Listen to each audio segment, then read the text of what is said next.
All right, we're going to go ahead and get started. Recording in progress. In the interest of time, we're going to get started.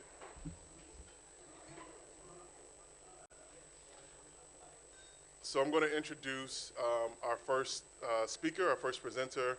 I know it talks about being workshops, but it's actually going to be 3 presentations kind of back to back. So the first presenter is the first presenter, and I'm going to talk a little bit about decolonization. So if y'all bear with me for about 15, 20 minutes, we'll talk about I co-created in 2000. That's dedicated to the wealth, health, and connectedness of Black people globally. We have a couple of our board members here. Gunan is one of our board members. Judge Herbert is also another one of our board members. Also want to bring you greetings.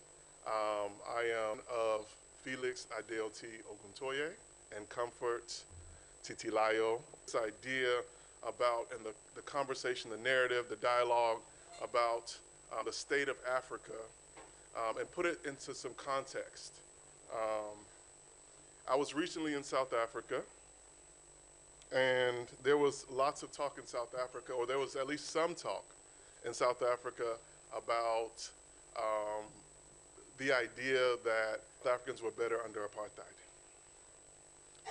And they were saying that South Africa was better under apartheid because the electricity flowed and that people had food at all times. Unique to South Africa, it's not unique to a particular point in time.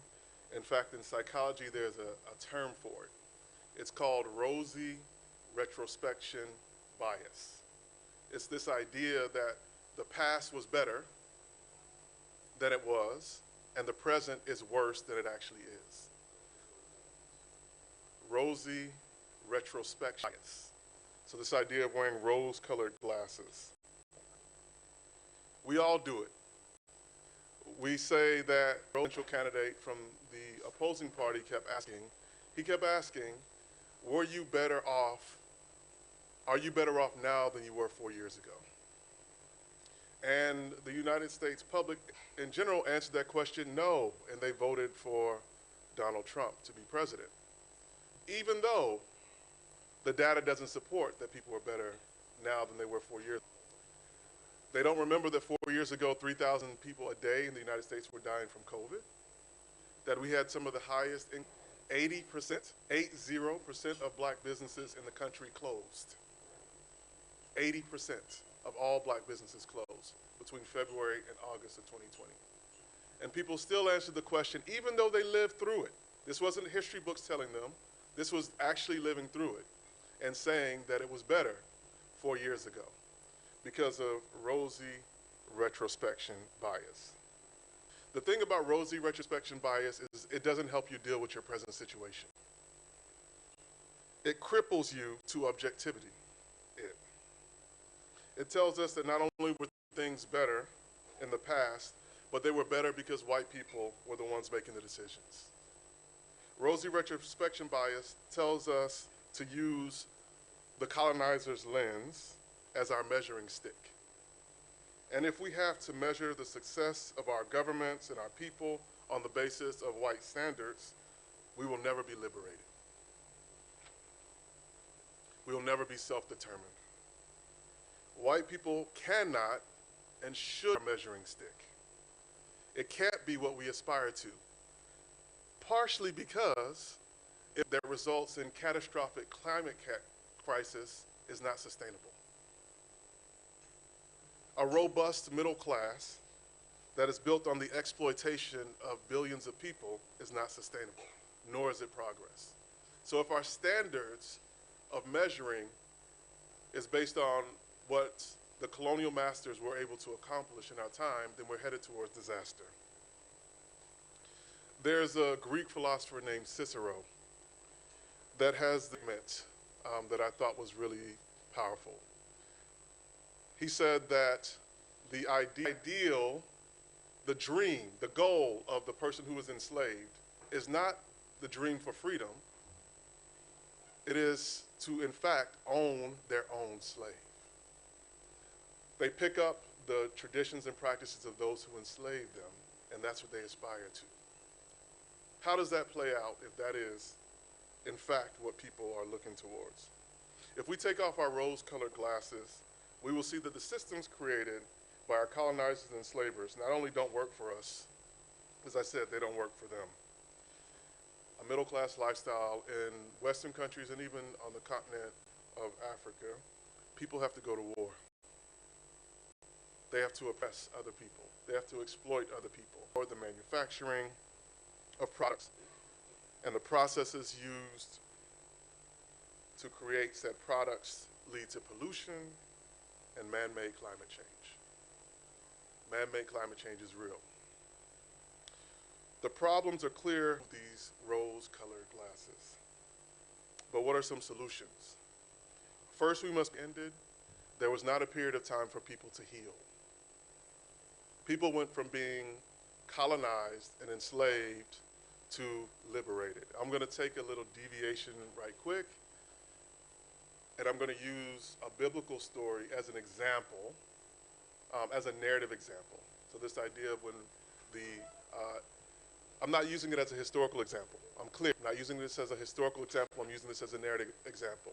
But in the narrative example of when the Israelites, and this idea of wandering around a mountain for 40 years is so I look at the Bible through a Pan-African lens, through a liberation lens, liberation ideology lens. This idea that Moses understood. Moses came from where? Moses came from Egypt, and he was raised by kings, raised by a pharaoh. So he understood how to rule. So this idea of wandering the mountain for 40 years wasn't punishment by God, I will posit, but the idea that we have to understand that people who are born under colonization cannot lead a free country. And that's what we've mainly had in Africa, is leaders who've been born under colonization. We've had leaders who have not had access to power, and so as a result, they've ruled over others. As was said yesterday, the quote from our great ancestor, Frederick Douglass, power concedes nothing without a demand. It never, and as we think about Frederick Douglass, I mean, there's all these quotes that we get from Frederick Douglass. We see Frederick Douglass as an old man who said, "What to the slave is the 4th of July." But I always ask people the question, how did Frederick Douglass get free? He didn't walk away. He fought and killed his enslaver. That's the part of the narrative that we don't, the cost of freedom. And also that freedom doesn't start just when liberation happens. Freedom doesn't start when colonization happens. I'm going to bring this tale of what happened during chattel slavery quickly because I think it's applicable to colonization. In many African nations outside of Ethiopia, which we talked about before, many of them got their independence and self-determination in what year? 1960, 80, 93, right? So we're talking about, in some people in this room's lifetime. So many of the leaders, children told their children under chattel slavery, and I'll talk about how that can relate to the trauma that results and how people still act now. Mothers would tell their daughters under chattel slavery, I don't know when they're coming. I don't know how many of them are coming, but they're coming. They're coming. And they will take you and they will hurt you. And there'll be nothing that I can do about it. Fathers would not, and their children, because they could be sold down the river for punishment. So how does that relate to the relationships and how they were built, family structures, and as I said, generation to generation to generation. Under colonization, I'm sure questions were asked and said, they're going to take our land. They're going to take our traditions. We'll be forced to speak their language. That did not end in 1960. The way that trauma works, my background is we're healers. My people are healers. So I have a master's in social work. I was a counselor for a number of years. My sister's a psychiatrist. My great-grandfather and things in your life so that this medicine will work. Because medicine doesn't work just on the properties of the herb. It works also on the things that we do, the changes we make in our lives, the relationships we have to repair. You got to go talk to your brother and tell him that I forgive you in order for this medicine to work. You are stopping the potency of this medicine by naming the relationships in the community. And if someone transgressed, they did something harmful. If someone transgressed, they did something harmful. When they were little, their mother would sing them a song that she created for them. And she would just sing that song to them every day. And if they transgressed, she would sing that song to them. And she would teach it to the village. And if need be, the village would surround the person and sing that song to them to remind them of who they were for up to 5 days. And if the person did not yield, they were expelled from the village. You see, they did not yield, they were expelled from the village. You see, they didn't need jails.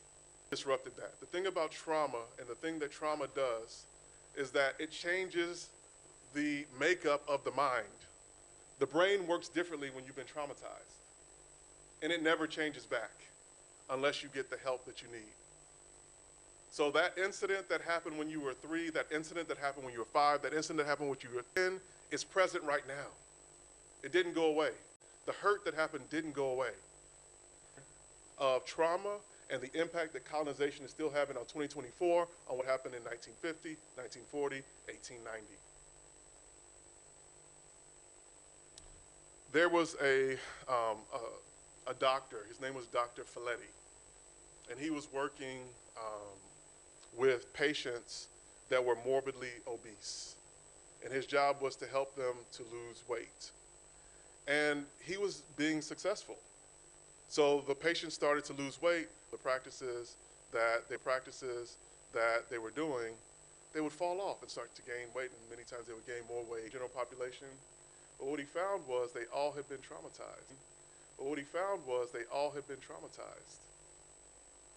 All of them had these things that they now called adverse childhood experiences. Some of you may have heard this term. It's called ACEs. So the whole foundation of ACEs wasn't based off of a psychology doing work around trauma. This was a doctor doing work around reducing harm. So what he found was that they saw themselves losing weight as becoming more visible. The world was now seeing them, and they had to explain themselves. And so losing weight was a bad thing to them. They didn't know that. It was a bad thing to them. They didn't know that. They weren't verbalizing that. But people started to pay attention to them when they started losing weight. When they were large, people largely ignored them. And so when we think about this idea of trauma and how it plays out into the practices of our governments right now, we can see those in some of the actions. How money was missing here in Kenya in certain places. I say, y'all are rookies. Y'all are rookies. The Pentagon in the United States, y'all are rookies. But the impact is still felt. But this idea that I need to hoard resources is rooted in trauma. So if we actually want to change the practices of our leaders, we have to address the trauma. Because it does not go away just because we want it to. It does not go ourselves independent. It doesn't go away. It's still there. And not just our trauma. When we talked about the bringing back of these resource practices, what does that look like? What does it look like to acknowledge? What does it look like to acknowledge for the men in the room that you're afraid of the white man? What does that do to you? To say you're afraid. You're willing to go to war with your brothers and sisters, but you ain't willing to look at the white man and say, I'm a man. Go away and tell them that they need to be an adult when their mind is not at the capacity to be an adult. And what does it mean to tell our leaders that you're not ready to be a leader right now?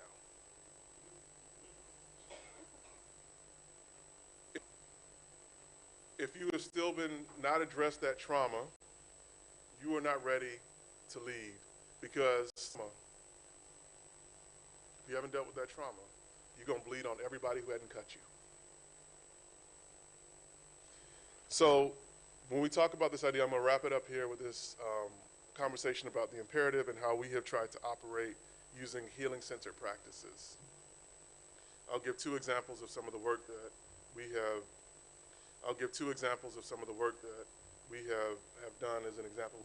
We started in 2020. We haven't raised that much money at all.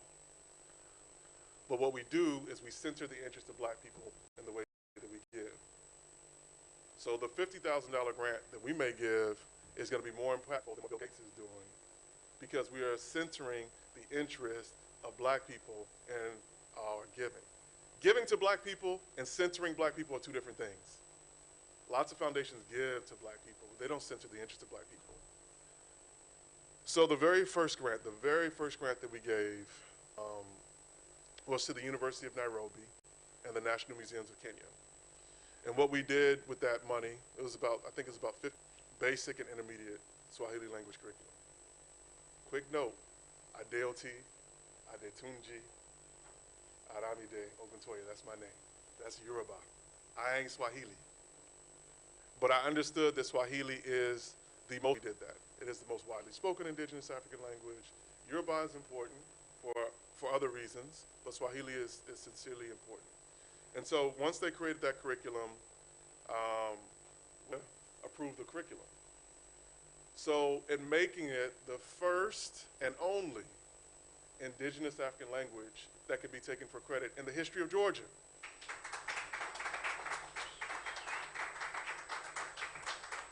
And I don't say that for applause. I say that that is a crime and a tragedy. That it took until grade 4 in Kenya, until grade 4 in Kenya at the time. Only until 4th grade. In our conversations with him over a period of time, he changed that. And on World Kiswahili Day in 2022, they made Swahili mandatory. In 2022, they made Swahili mandatory all the way through graduate school. Compulsory. You're going to have a house built, you can do it in Swahili. Not only in English or some other colonial language. So when we think about because we care about black people, and we care about the healing of black people, and we care about the healing of black people, because if we in this room can only have a conversation in a colonial language, what goes missing? In Yoruba, there is no term for she's having a baby. It's we are having a baby. There's no translation for she is having a baby. When a woman is pregnant, she's called. Our thesis was that we were going to focus on the healing of these young men before they gave out the grants. Because we knew that people have been traumatized. By definition, if you're doing participatory grant making, you're doing it with traumatized people. Because they've been impacted. That's why you've asked them to make the decisions. And so we took them on a journey. We brought in counselors. We did, and they selected grants or people that received the grants because they were looking at different criteria. And so we have to really think about our practices. How do you make sure that the land will never be taken again? How do you heal the injustice as a part of your strategy? Because otherwise, then we're going to be having this conversation in 2034, in 2044, in 2054, because what is in the past is present.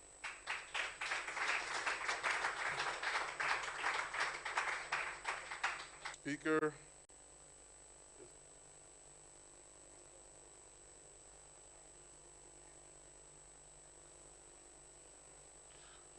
Actually, while we wait, I'll call up Henry.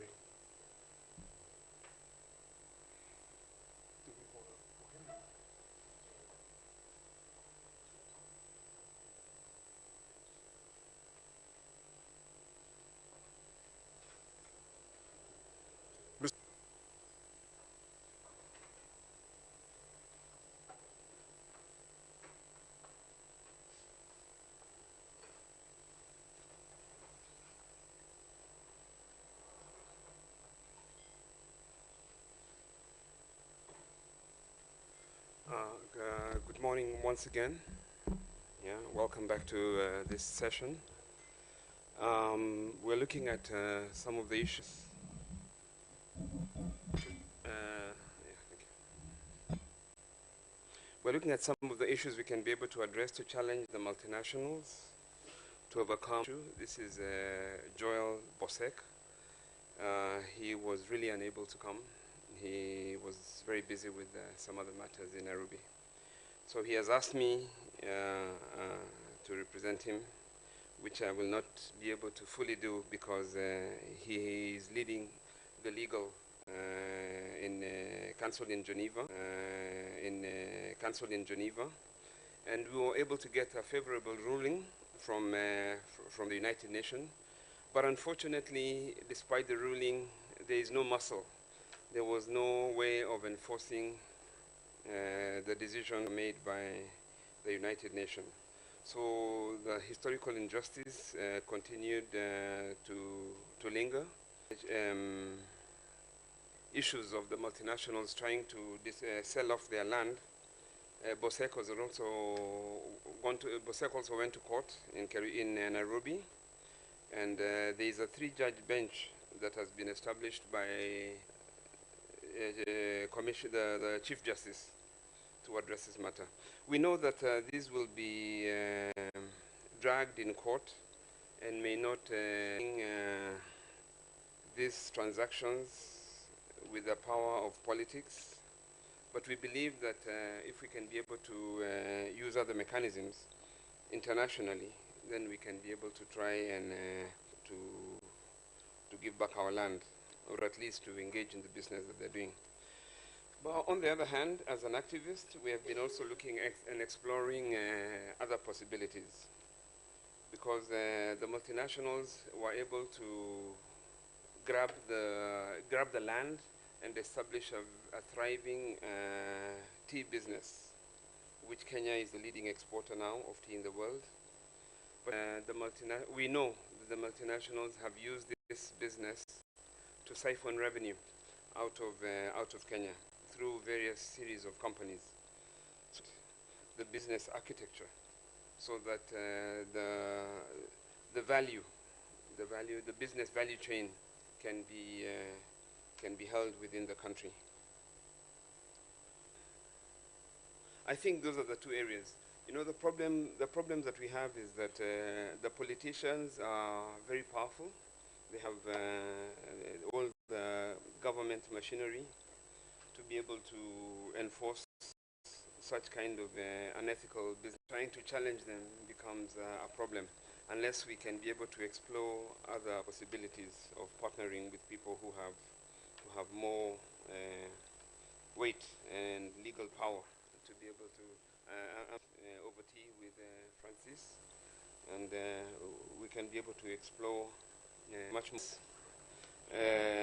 The business is there. We know that about 25,000 cups of tea are taken every second around the world. Tea is the second most popular beverage after water. So we know that the business is established. We need to use our might to be able to grab the colonial legacies. So I think I don't have much more to say. Who's the MC? Yeah? Okay. All right, thank you.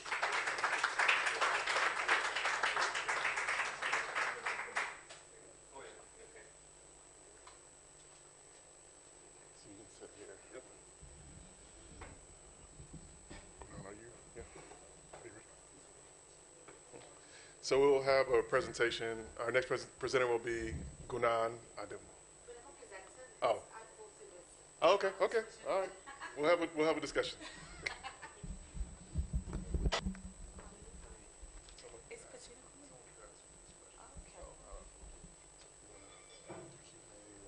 Discussion. Is it because am I too far? Let me move away. Sorry. Where am I? Where's the question? So the question is, can civil society meet the needs of African people? And it's such an interesting question, because even when you look up the word civil society, Africa was a civil society before colonization. So I always think that's quite I don't know, it's quite a provocative question. When you touched on, I think it was you, Ade, when you touched on trying to follow colonial. Was it you, Ade, I think, when you mentioned about colonial, was going to live by colonial rules? Because tribal discussions, there was so much that actually meant we were living really good lives. It wasn't perfect like any society, but they were living good lives and they had their own laws. But actually, from my standpoint as a Nigerian and coming from the north of Nigeria, it's an in-joke. Coming from the north of Nigeria, where I'm from, the whole village had a stake in how the village was run or how the town was run. So there wasn't this one ruler.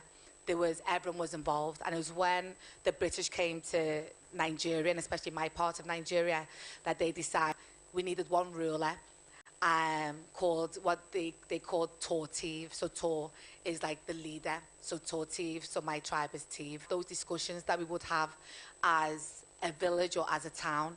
So I think what we should have done as a nation, and this is the whole of Africa, is instead of listening to the colonizers, we should have kept with the way things were run in the first place. Because what's happened now is divide and conquer, which has meant that a lot of us don't work together. That trauma of being colonized, not even forget, but if we remove slavery, even just that colonization. Yeah. So, I mean, I think that when we think about the healing, part of the healing is that we need to learn and understand our history. In learning and understand our history, we can then make a decision what of those things served us, didn't serve us in the past.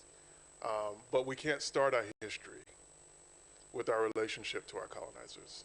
And that's a lot of times what happens. So start by us just looking at our relationship to Europeans. Our progress starts from looking at our history. In the same way, our societies, many African societies were matriarchal. That's why we say we speak our mother tongue. That's why we talk about the motherland. We're going to talk to the men. And so in our culture too, in Yoruba culture, we didn't have last names because your name, names are important, right? So you might be called the equivalent of being born on Tuesday, or being born as a twin, or being born bringing joy to the family. But they said, no, you have to have this last name. So before 1960, we didn't have last names in Yoruba culture. So Oguntoye doesn't really mean anything. You have to break it down, Ogun, with the Orisha, and that's that bringer of thunder. But I think that we have to look and see. So for those that were with us yesterday, Ray had a fantastic presentation. And I think it was the picture that you had of the guy that was looking over the children. That was a really interesting one. And I think, so one of the questions was, can we heal without the participation of the perpetrator? And I think we can. And as Ade said, I think if we understand our history and we actually go all the way back to how things were done, I think sometimes when you're trying to find the answers from your abuser, you're never going to get the answer that you want. And I think we have to go back to the way things used to be. On my radio show, I used to do a section called Did You Know? And it was looking at farming machinery and how they were developed. And a lot of farming machinery was actually developed by African slaves in America. And that's because they brought that knowledge with them to help farm the land, cotton, in America. And a lot of young people don't know that they brought all these experiences or their knowledge, including medicine, to America. But when you're taught history, you're not taught that these machines were created by slaves. And the reason why they created them was to make the job a lot less tasking on them. Now, the funny thing is, a lot of these machines were patented by the slave owner. So some of the names, if you don't realize, are actually the slave owner's name and not the slaves themselves who created these machines. Yeah, so you've got a lot of So yeah, so there's so much that we need to uncover in terms of our history and what we've actually achieved in this world, rather than I don't know, rather than start with their history. So I wanted to go off tangent there, just to remind ourselves of civilization in Africa. But also, when we talk about Africa, it's always weird saying Africa, because there's 54, Ray says 53, I say 54 today. They even changed what the Egyptians looked like back then. You know, they said the Egyptians were light-skinned, as if that makes it even better, because they were light-skinned, which meant they were further away from being African or black, that they were so intelligent that they had the mathematics to build pyramids, that till this day, no one really knows how they were able to construct those pyramids. We have Ethiopia, you know, so there's so many things that we've engaged in that history has made us feel so inferior, than trying to engage with what we say our perpetrators, to acknowledge what they've done to us, which they will never do, which we discussed yesterday, and say, how do we start this new conversation? You know, but also we have to work together. I think there's far too many organizations doing the same thing rather than coming together. And if we take away, I say this all the time, if we take away the word funding or the word money, I think definitely we could do a lot more working together than trying to find that money to make things work. Because collectively, we have the intelligence to do these things. Obviously, there's time and there's pressures, but I think if we do take out funding, money, there's a lot more that we could achieve. So.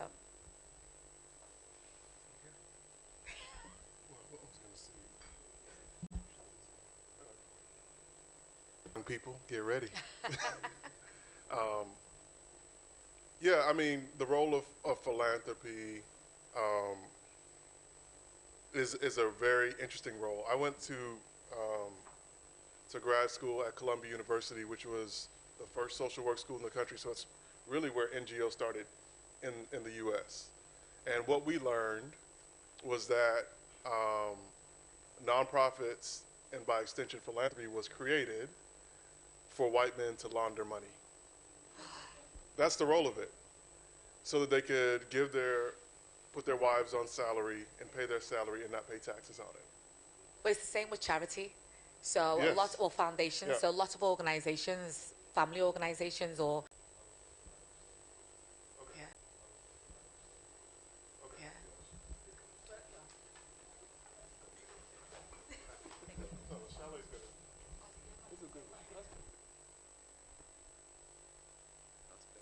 I was really, really enjoying just listening to this, and you know, I just really want to add about the black philanthropy thing, because you know, as somebody who's very much involved in not-for-profit spaces in the UK, I can literally see the landscape all the time. You know, around me, I was like, where were the black charity leaders? Where were the black not-for-profit leaders? And it's almost like, you know, it's almost like it's a taboo to almost be involved in it. And in the black business space, really know about the challenges it's faced in that landscape. And I was just quite curious to get you guys' perspective on, you know, how can we normalize conversations about philanthropy within our community, whereby, you know, when it's not to do with just strings attached investment, because I know I speak with Alhaf all the time, and we speak, and it's almost like, you know, people only invest in things To trying to survive.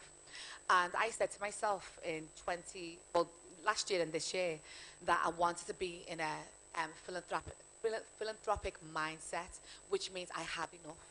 If I feel like I have enough, that means I can give. And I think in the community, whether it is in Africa or it's in the West, we still have that mentality that it's not enough. So even our leaders, no matter how much they have, it's still not enough. When you have Neighbors, that's philanthropy. yeah. So we have to redefine what it means. It doesn't have to look like a corporate structure. If the idea is that it has to look like the way Gates or Ford or any of these organizations do it, then it's going to take us a lot longer, because we have to amass those resources.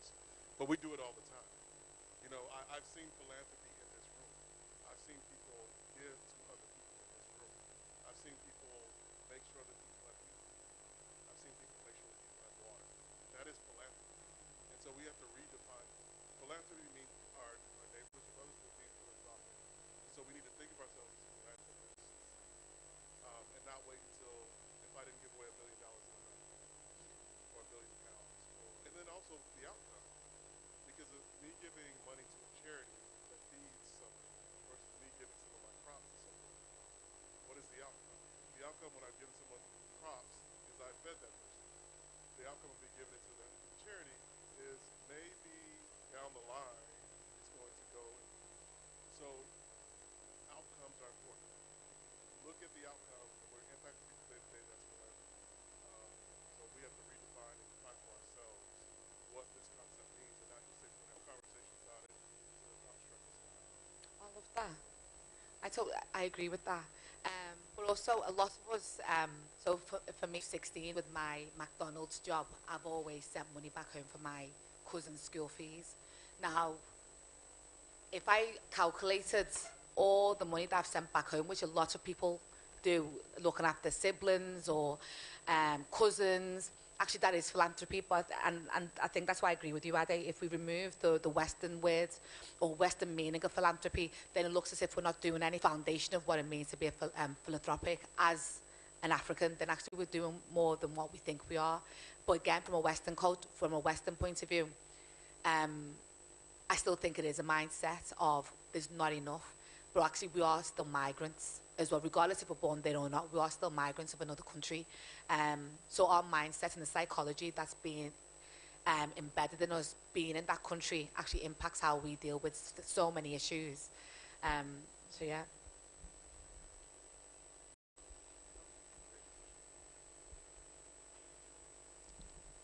Okay, thanks for the perspective. I just wanted to connect a couple of dots.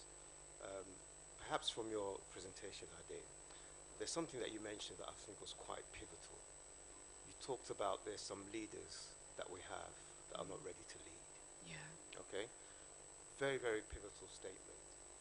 Because if you think about in the context of Nigeria, I'm just going to connect how we challenge multinationals with, the civil society meeting the needs of the people. Nigeria was a business basically like the British. Yeah, it was a business entity. It was under the United Africa Company. Under the United Africa Company, right? And I think it was in the late 1890s. The United African Company was given a royal charter, and pretty much the British government then took over. Now the United Africa Company is actually Unilever today, which is operating in a number of African countries. We have leaders. At what point have our government, and that's any government of any hue in Nigeria, said to Unilever, you've taken out so much, what are you putting back in, right? So people who are not ready to lead, okay, and then you talk about civil society and multinationals, the injustice there, right? Now what is civil society? Now in the Western world, we understand what civil society organizations are, right? Which, quote unquote, do certain work on behalf of the people, right? Donations to charities, but what does that really mean in the Africa context? What is the Bill Gates Foundation a civil society organization? FID, USAID, do the entities they create? Because what they do is they dole out money to organizations that do their bidding for them. Where's the power balance? So I think in wrapping it up, it's about our leaders understanding not just the economics or the econometrics, but understanding really what the needs of the people are, and these extractive organizations to do the bidding of the people. Thank you. But, sorry, go on. Yeah. Greetings, everyone. I'm Nana Abena from several different things, but I am also the chairperson for CSO in Tanzania. What you're saying keeps playing in my mind is how can we get this definition, this redefining to be brought, which is the civil society part of the African Union. And in Tanzania, they now have a national chapter. And so there's over 500 Tanzanian CSOs. My experience now is when we go to these huge conferences and meetings, right? And I'm meeting like a ton of people who are from different CSOs. One of the things that happens is, one, in almost everyone I've gone to, I'm oftentimes the only person from the historic diaspora in that space. So when I say that, like, dollar sign, you know, that cha-ching ching goes off in everybody who's there's mind, right? That's one. And so I'll get, oh, can I connect with you? Can I connect with you? And it's oftentimes to ask for funding because they think, okay, I'm from the diaspora, so, and a CSO, so then I have money. And that's one of the reasons they'll reach out. We're doing something with women in technology. There's some organization that deals with girls and whatever. And if I'm having an event and I say, can you come or come to my office, let's talk to see how we can do something. I have to then pay for their transportation, food. They have no money. Sometimes some of these CSOs locally are like 3 people in there trying to do something in some village, and they're not getting anywhere. Because a lot of the CSO mentality is CSO. That's the first thing, not the work, not the sending the person to school, not the, you know, go dig in that well or something, right? And so there is these things attached to that. And yes, CSOs can actually help a lot of what's going on the ground. It just have to be redefined in many ways. And then for us here who wants to help, there's already so much that has started. Don't start another one. Exactly. Find one.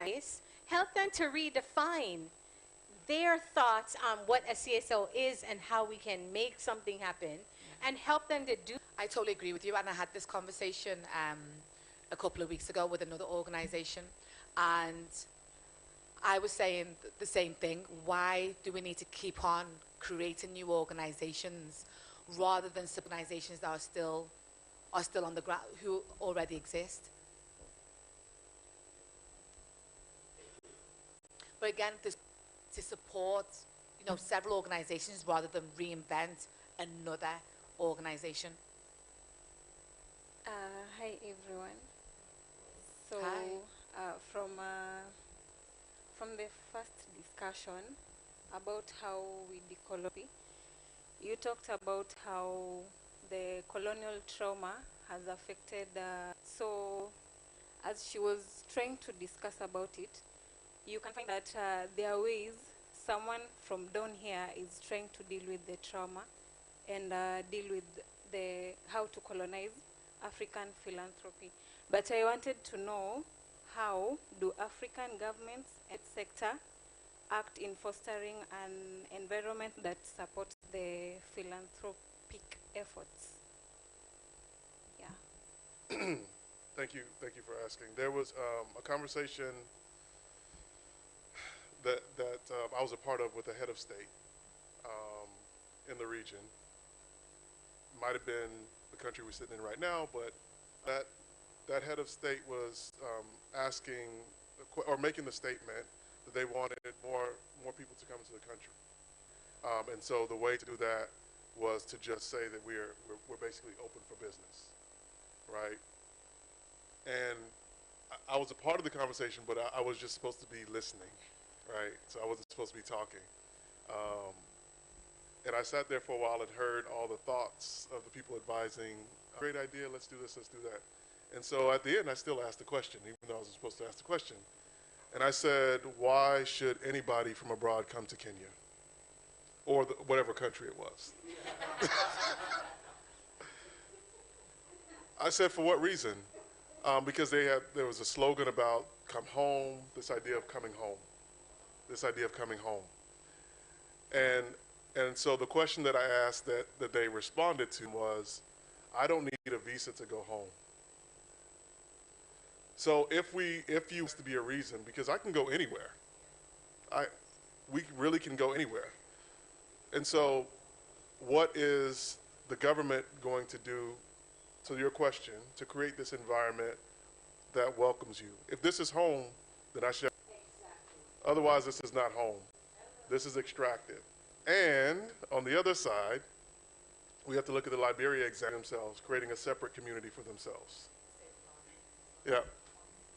And so not learning the language, not integrating, not learning the traditions, just making people yield and capitulate to their way because they have the resources and dollars.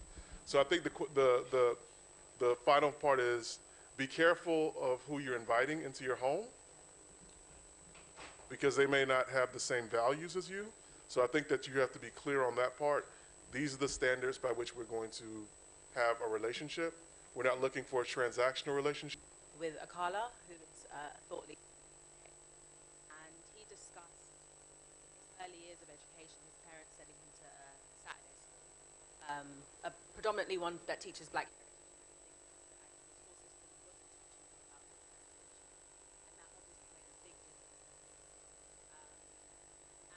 My assumption was always that in Africa, they learn African history, they learn about their own identity, until actually having conversations with people who are on the continent and realizing that their education system is actually through the lens of the colonizer. And for the past 2 years, I've been working with a client who's focusing on dismantling the education system in regards to black educators, black children, especially black boys when it comes to the education system pipeline to prison for a lot of black boys. I'm not too sure what the pipeline is in regards to Africa. I know in the US it's quite similar to the UK. It's kind of repeating itself. These things that are happening can sometimes stay in our DNA. And although a lot of us can get educated from this level, how are we addressing the current education system in places like Kenya? Is the curriculum changing? Is there any discussions around actually changing what the students are learning so that they feel more self-empowered as they navigate and they have a different perspective on their own identity because of the history that they're learning about their own heritage? You've done more work. I know when I used to work in Nairobi, and I would go to a lot of the sanctuaries, and if you were a tourist, and so they would have school children that would come to the sanctuaries, and as soon as those school children came, the tourists would get pushed back, and the school children would come to the front, and the zookeeper or the giraffe keeper, the animals and the land. So that's what I saw. So that's as far as I can take it. But I know for you, you've done a lot more on the ground. Yeah, I'll just quickly say, known as Malcolm X, and one of his quotes that one of his quotes that he said that was really powerful is, "Only a fool would let his enemies educate their children." And that is what we're doing, not just, in those that are in the diaspora, but on the continent. We're still letting our enemies educate our children. And so until, I think that's the question that we have to ask. Is the point of education so that you can be a better employee? Is the point of education called the miseducation of the Negro? And what he says in that book is that miseducation will always ask people to go to the back of the door or the back of the house, and it does such a good job that there's no door back there, that they'll create one for themselves. The idea of the purpose of education, I think, has to be asked, because in Atlanta, Georgia, where I'm from, or in the States, period, when you disaggregate groups by race and gender, the most educated group in the country is black women.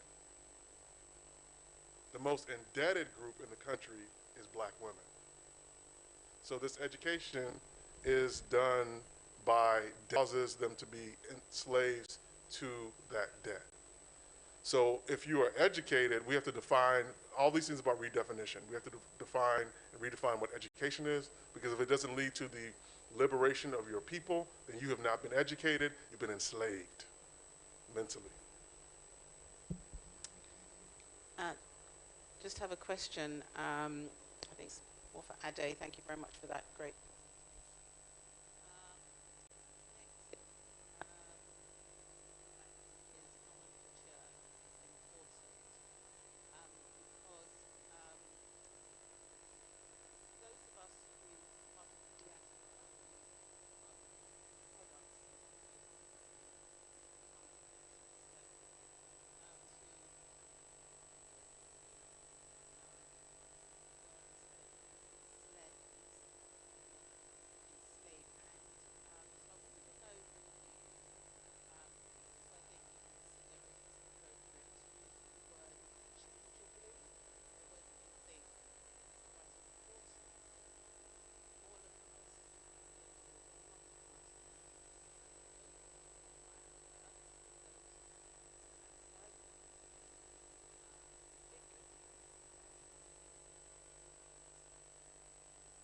Yes, absolutely. I use the term enslaved African. I think it's not slave, you're enslaved. So a process happened, um, and that there was necessarily someone that perpetrated it. So that's the term that I use, and I think that it is important to do that because if you say just slave, then that is maybe a destiny or a group of people or something that happened. And I also remind people that there were no slaves in Africa that were taken. There were teachers, not slaves. So I think words are powerful and important. Yeah, my second question. Yeah, because I said slave over there. You could have just said Yvonne. You know, don't be passive. No, it's really. I don't mind. It's really important Yeah. because Ade's in that profession, and Yeah. I'm not a linguist, but it's so. Because I've done it interchangeably. And I know if I was in Liverpool, I would be pulled up about it. So I think it's fine. People with multiple degrees and all various do it, but I just want to put it out in this forum because recently the Pan-African Lawyers Union Conference in Ethiopia, and today I'm in Kenya for the second time, and it's just wonderful. However, because of all and conquering us, we were fed, those that were born on the continent and those that came through the transatlantic slavery. Many people on the continent, I've heard this, said that, those people that, the millions and millions and millions who went through the Maafa, they were, and that's where I will say, it's so enriching, where I will say, it's so enriching. They say, oh, you enslaved me. You sold me into slavery. Now this is not a minor thing. This is a minor thing. This is a major thing because the vast majority, I'd like to suggest, this is a major thing because the vast majority, I'd like to suggest, of people in yeah. I mean, let's take the last two questions and we can answer. That's a very provocative question that can't be answered in 2 minutes, but it is a very, very important question. Mine's just a comment. I deal with communities, funding, especially black community. We do events whereby we rely on funding too much on to do our activities. I think as black community in wherever locality we have, we try to create something. We're not about approaching Mr. X in the and time for your house in order. If you get and time for your house in order, if you get your house in order as an organization, either voluntary group, your house in order as an organization, either voluntary group, social group, or something like that. It depends on how you structure yourself and approach these businesses. I think they can also help to help community impact in the community. So every organization look at this to help community impact in the community. So every organization look at their structure. Couple of questions of concern, me as a youth. First of all, you've said that with the education, you need to educate people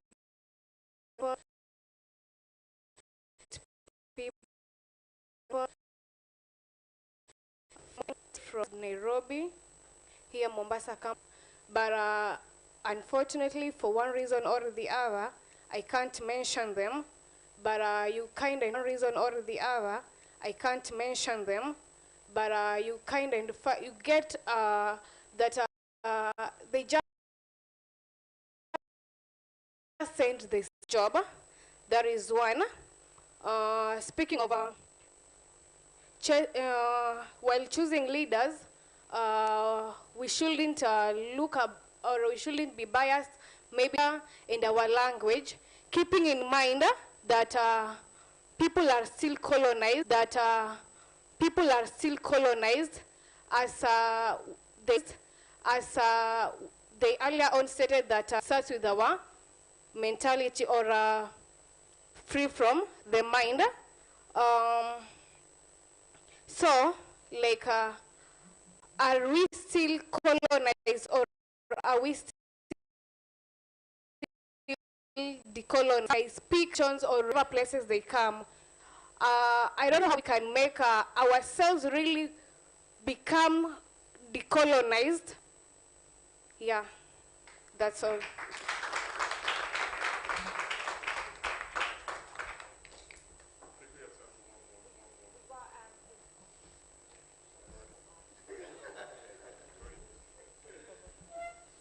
Yeah. Good afternoon. I'm Yasin Ali from Mombasa. Uh, I'm in the CSO's network in Mombasa. That is just by the way. Take it lightly. Yeah, so the other thing that I've kind of noted in the decolonizing African philanthropy, one of the challenges I may say that we are the funding and the eligibility criteria that comes with the fundings. That's why most of the organizations they are focusing to look for avenues or ways of how we can kind of change the eligibility criteria of these fundings that are coming in. And I hope by the end of this workshop we'll on a global scale with the eligibility of the funding. So the funding, as they mentioned, it's not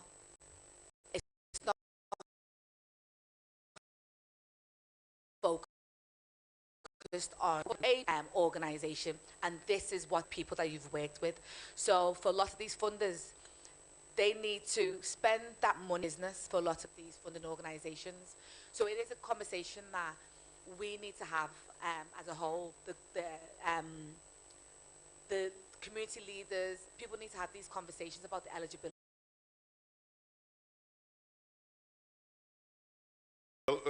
Sorry, to address the question that you asked really quickly about the trauma and kind of the coming together, just really quickly, when the very first job that I worked out of graduate school was harmed because of this. But if you look at Rwanda today, it is a model, really is an example of what we should look at and how the dialogue happened between different groups. Yes, we know it's not done yet, but we can still talk about, I think they have more relationships and conversations, definitely, than between black people and white people in the US, and that happened hundreds and hundreds of years ago. We haven't even started to have the conversation that people in Rwanda, so it's not something that happens quickly, but there are examples that I will look to on the continent as opposed to trying to figure out having this dialogue between, people outside the continent. But it hasn't even started. There's never been a formal apology for chattel slavery in the US.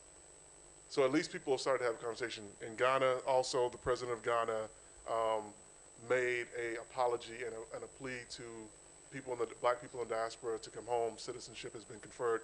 So we do have examples,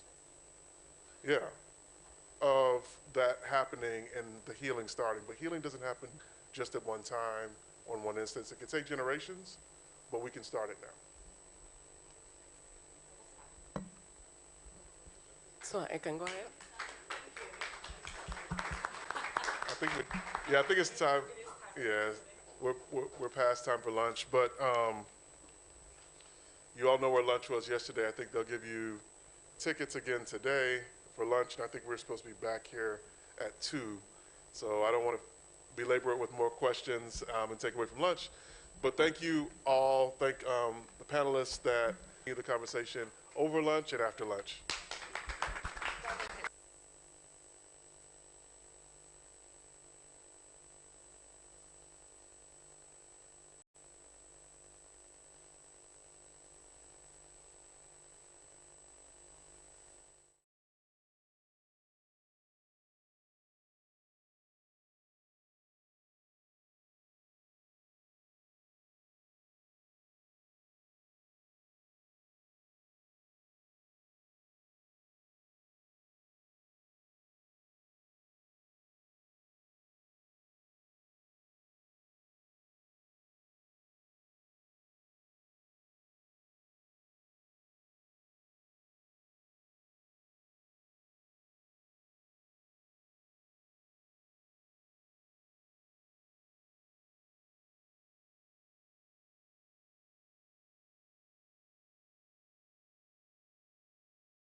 camera and audio.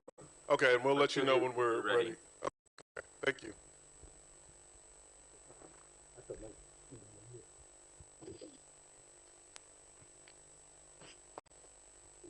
Clear. You're very clear. All right, thank you. I'm going offline. I'm going off mic now. All right. Anything yako hiari?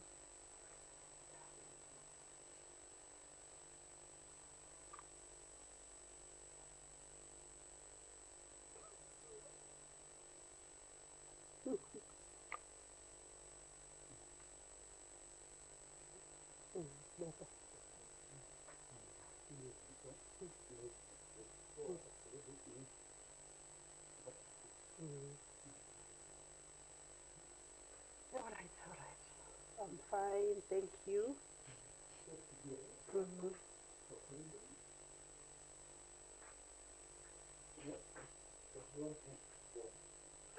Sidhani kwa sababu hata sitaguza sasa. I'm okay. And I can see, I can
my email. So I haven't really been visiting. Oh.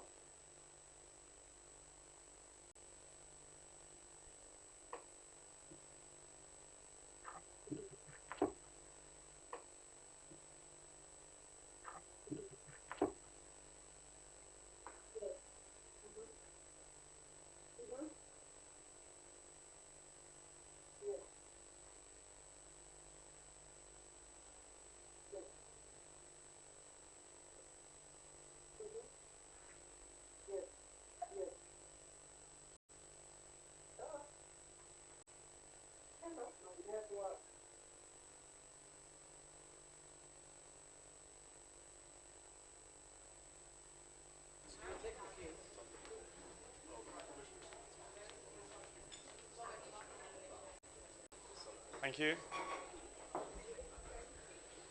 We are honoured to have His Excellency William Alexander MacDonald, who is the High Commissioner, not only for Barbados to Kenya, but also the representative of CARICOM to give too slowly.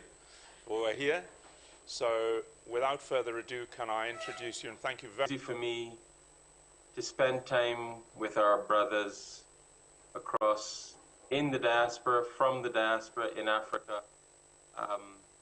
We are committed to pursuing our relationship with each other.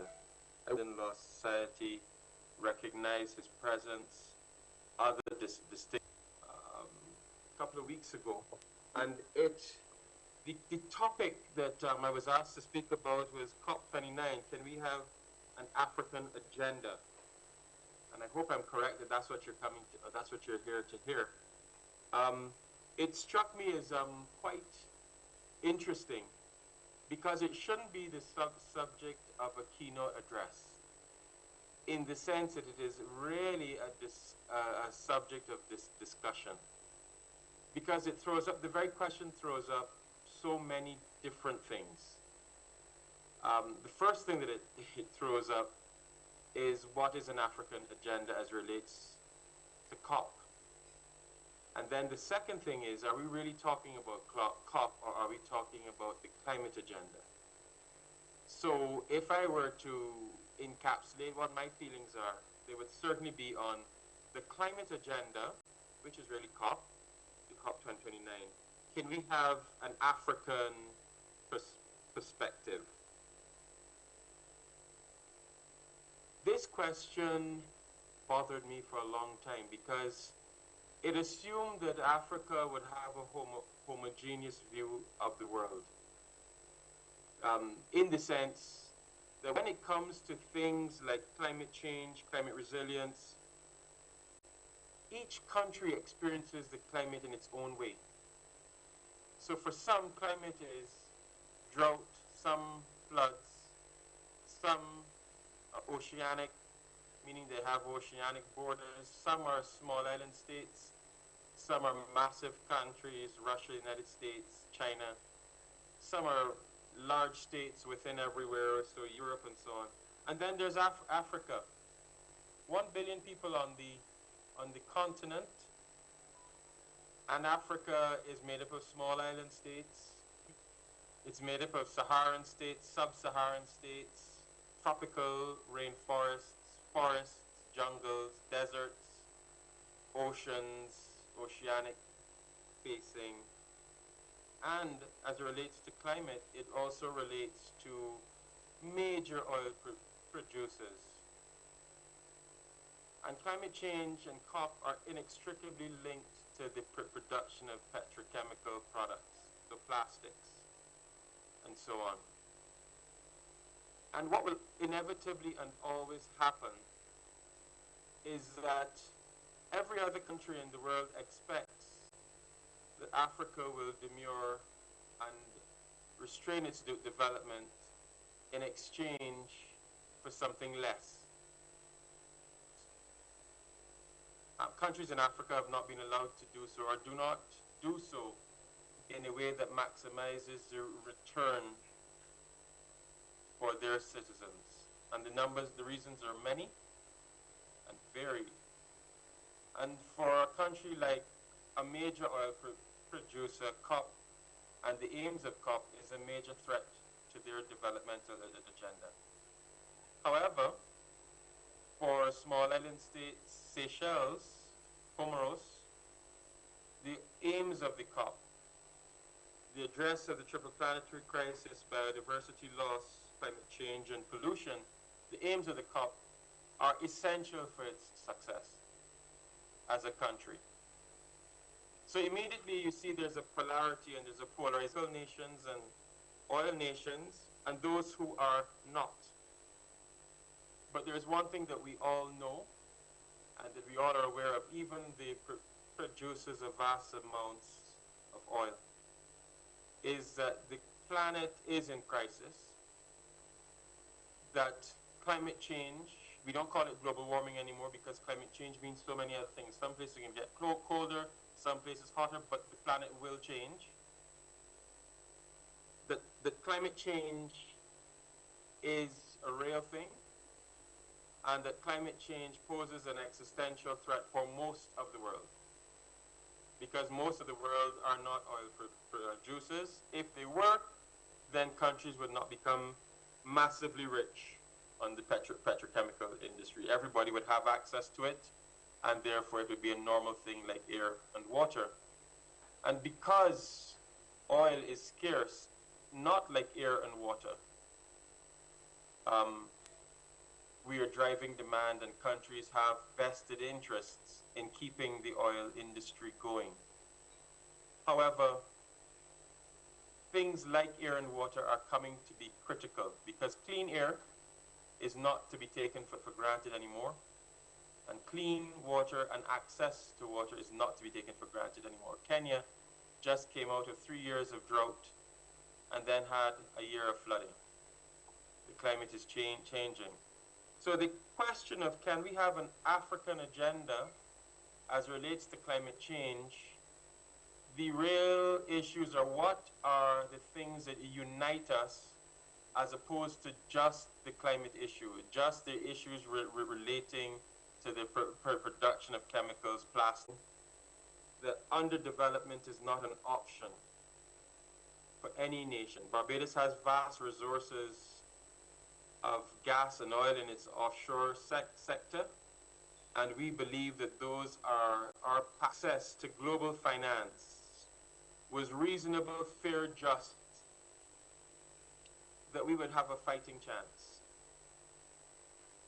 So that is an African agenda, because all African countries and all Afro-descendant countries and all global African countries suffer the perfidy of high interest rates for developmental loans. And if you look at most of the countries in the global south, they pay interest rates in excess of any country does in the global north. Few exceptions, maybe Greece in its day, but then Greece had the European Union to bail it out, and they did.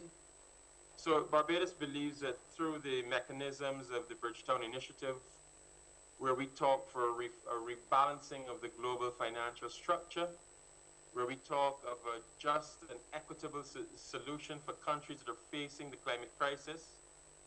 And I will just give you an example where if we had a hurricane, which is a tropical storm that went through the Caribbean and literally tore the Caribbean apart, and we happen to have $1 billion in our bank account, and we were able to build a school back and a hospital and so on, and we built back the infrastructure. 2 years later, another storm comes through and devastates the buildings that we just built, but we don't have the $1 billion saved anymore. We now have to go to the global financial markets and ask them, can you lend us money so that we can build the infrastructure that we need?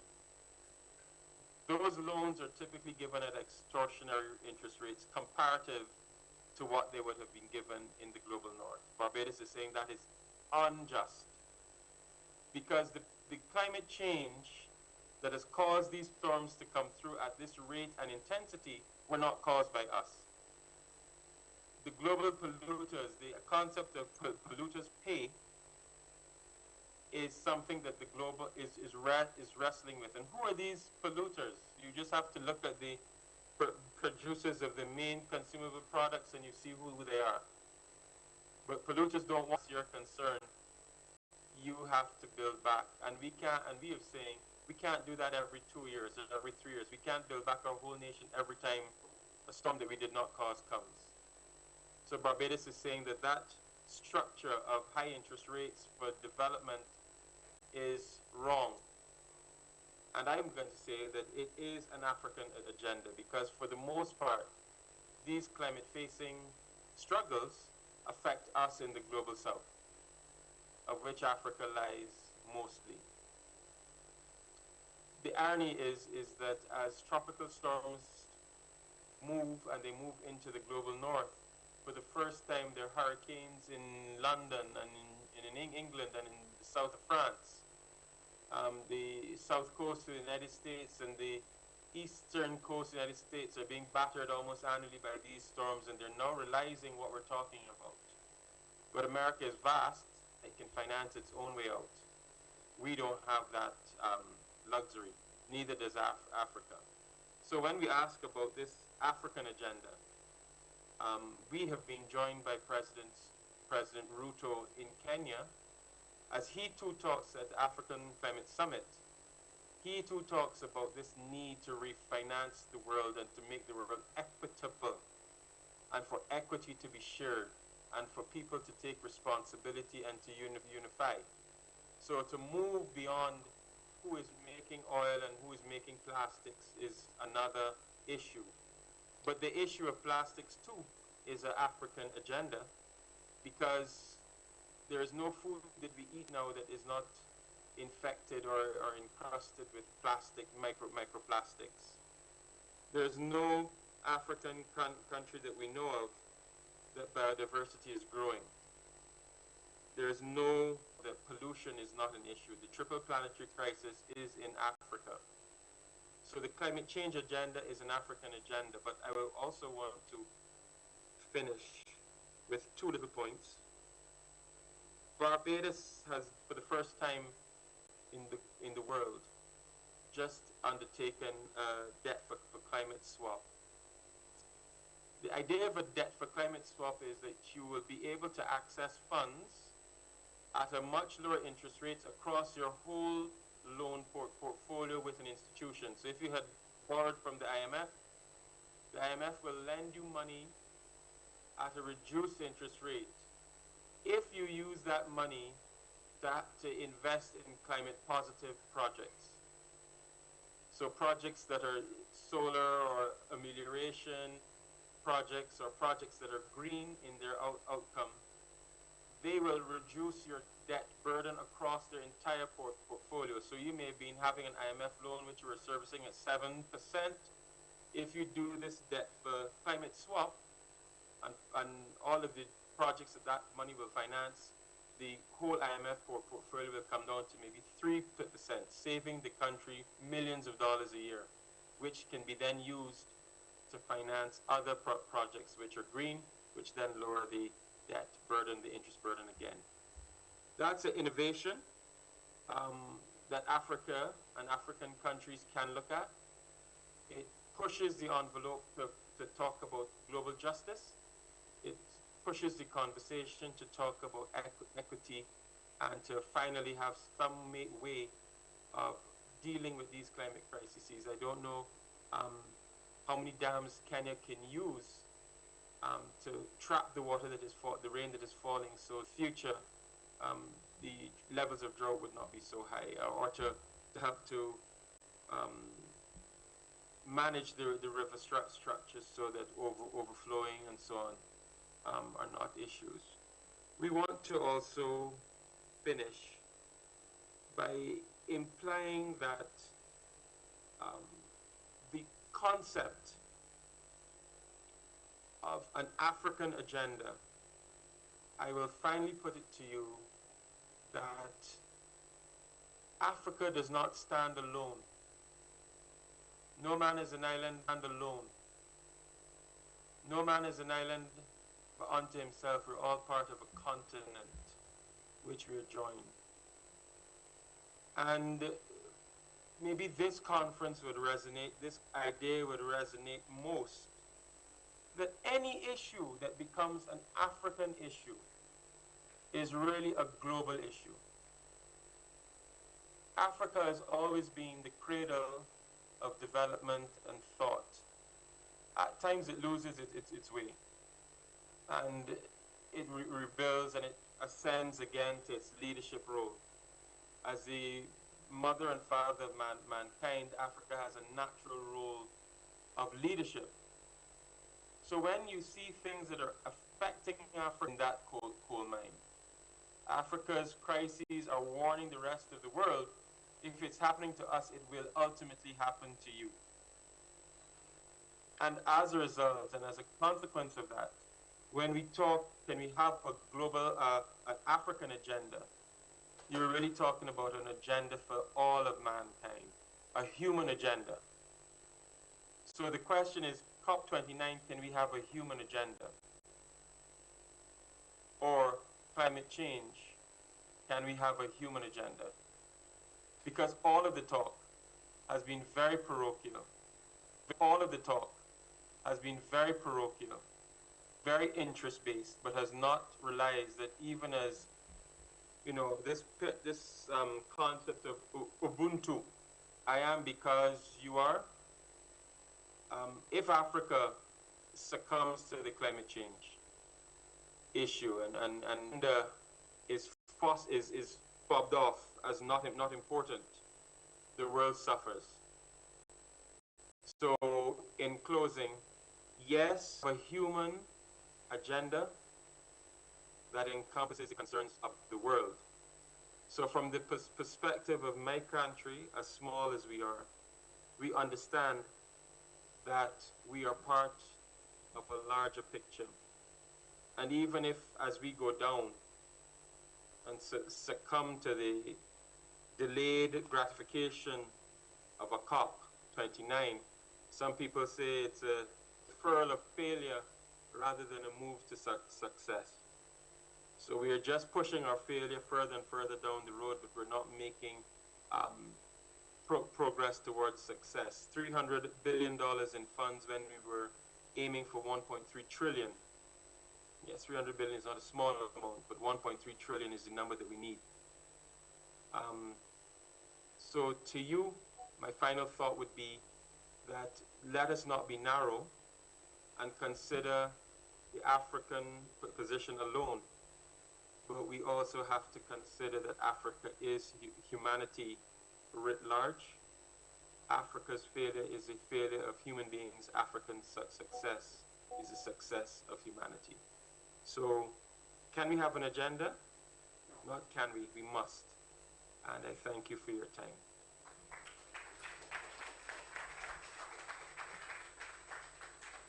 Can I thank His Excellency again for taking time out of his busy schedule to give such a clear and concise analysis to the issues. We will remodel the title to We Must Have a Human Agenda, driven in large part by Africans.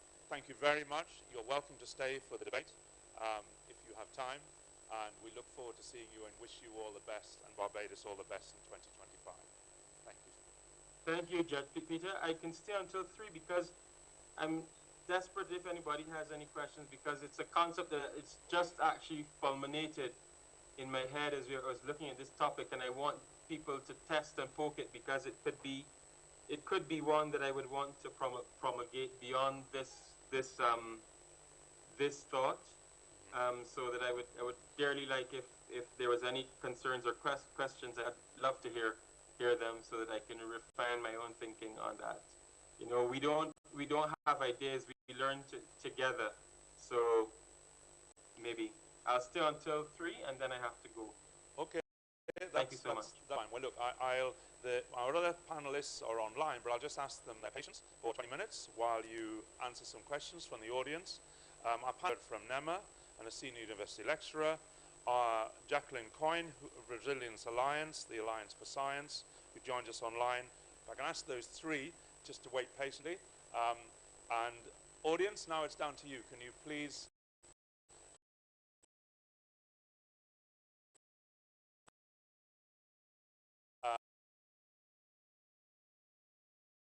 make sure that you... Errol Robinson. Yeah. Good afternoon, High Commissioner. Just wanted to ask, given the president in waiting in the USA has a negative view about all of this, what would your message be through this conference? So I must be mindful that I am a representative of my nation, and my mind turns immediately to Psalm 31.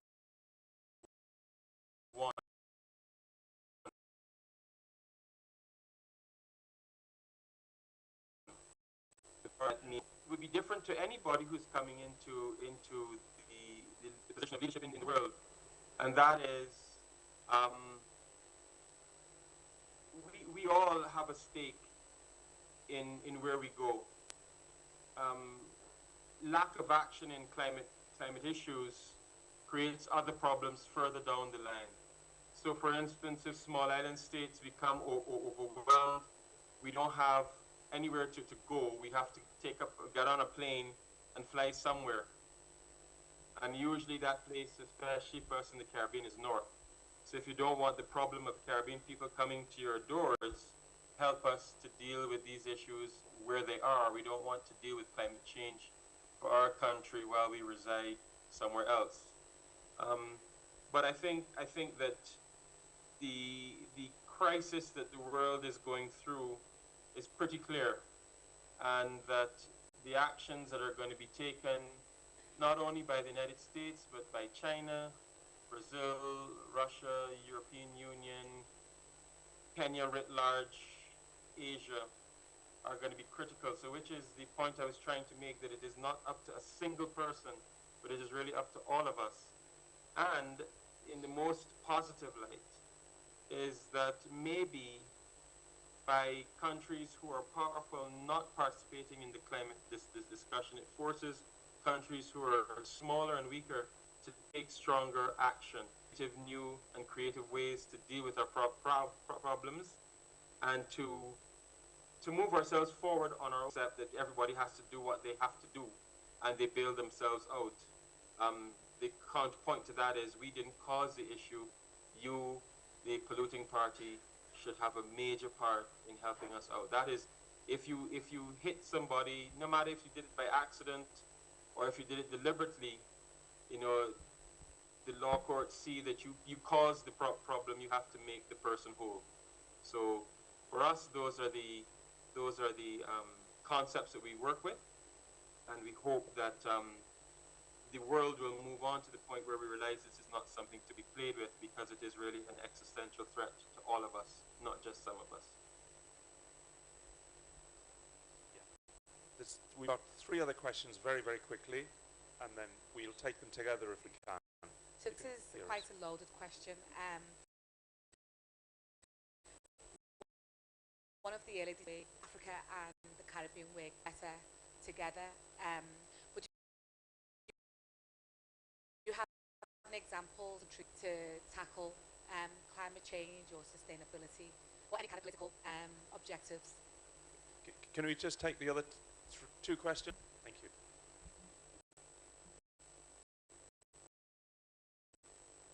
Thank you so much. I just needed to ask this question. Just say your name, please, and where you're from. Okay.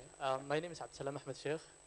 I'm one of the founders of youth-led organizations, Climate Governance Movement, and I wanted to focus on this topic of climate justice in Africa. Things as said by the ambassador. What are the innovations in climate financing could Africa explore to reduce dependence on external financing? Yeah. And the last question, the sister at the back. If you just say your name, please. Don't be shy. Hello, my name is Alice Jimmy. I would like to ask about the African countries has been receiving US aid regarding the climate change.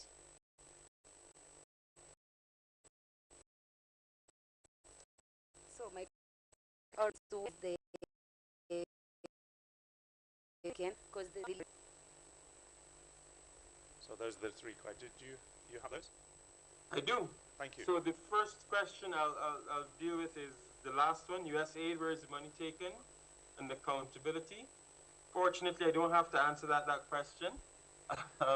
That question is best posed to the political leaders and the leaders in your country and the United States embassies. They know where it is. But you are, I think broadly, if you were not to say USAID, you are really asking is where is the evidence of the money being spent on climate amelioration and so on. I think it's a reasonable question because what you're asking for is complex. So anything to do with green energy solutions. So if people invest in solar and you all of a sudden you're getting electricity that does not involve the production of oil, and that was a government project, that's where it's going.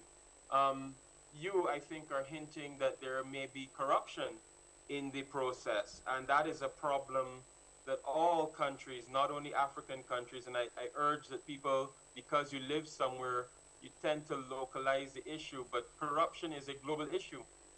Corruption is not limited to Africa. As a matter of fact, some of the largest and most corrupt schemes and scams that happen in the global metropoles. You know, you see these people in multi-billion-dollar schemes.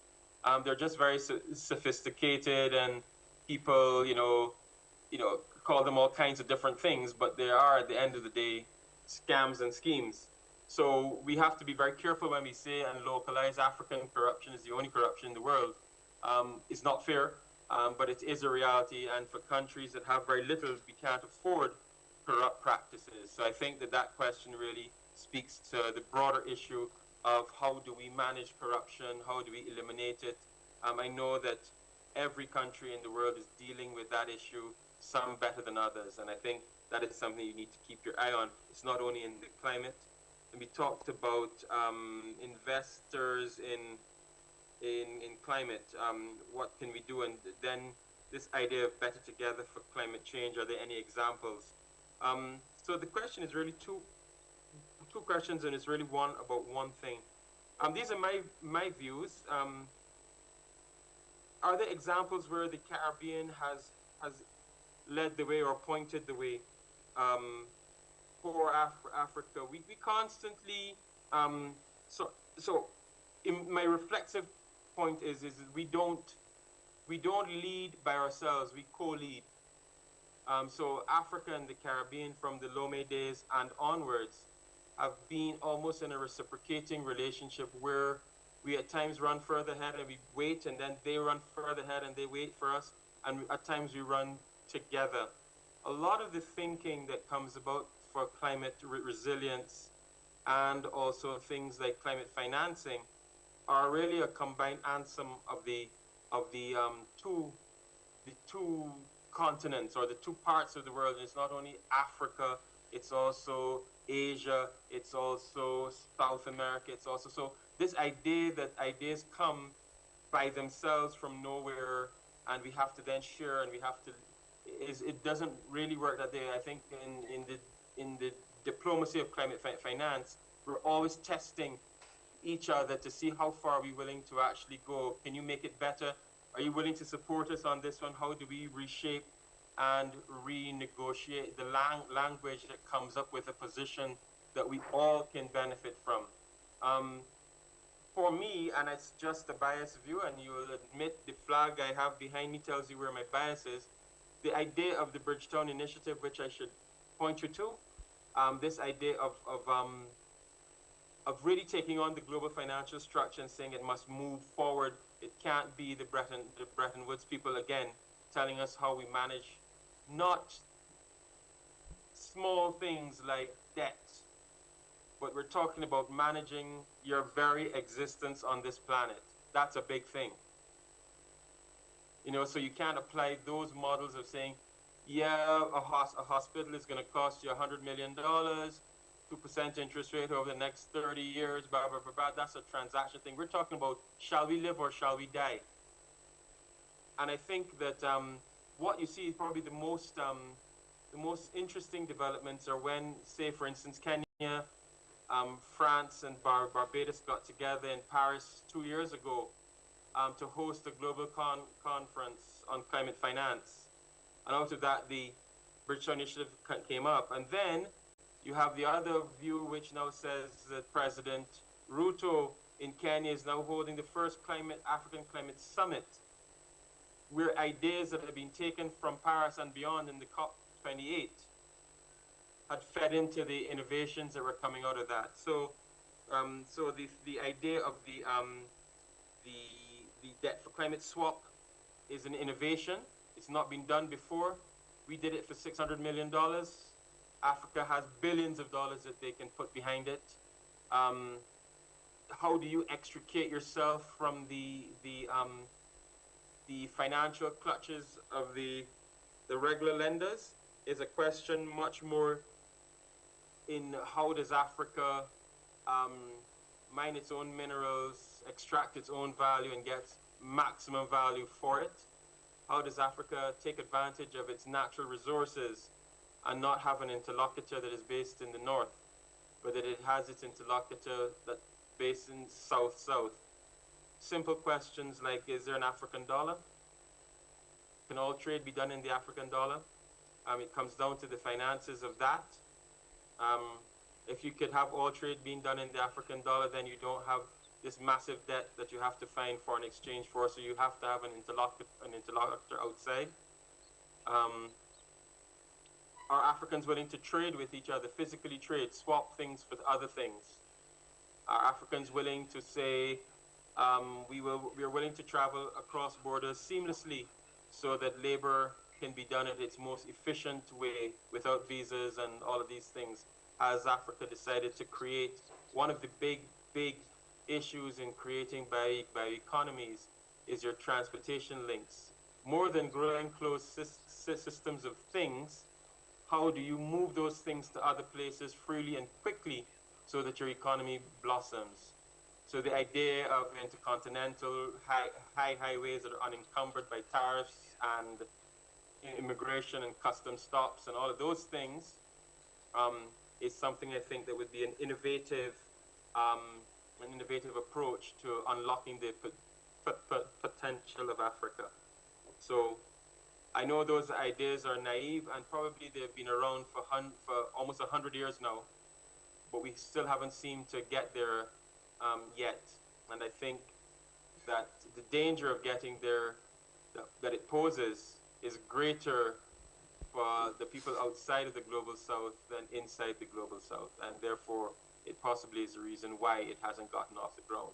It's ironic to me that the Chinese have decided on this Belt and Road initiative which connects the world. They realize that connecting the world is their way of getting financial and economic success. So they have understood that. Africa too needs to understand that.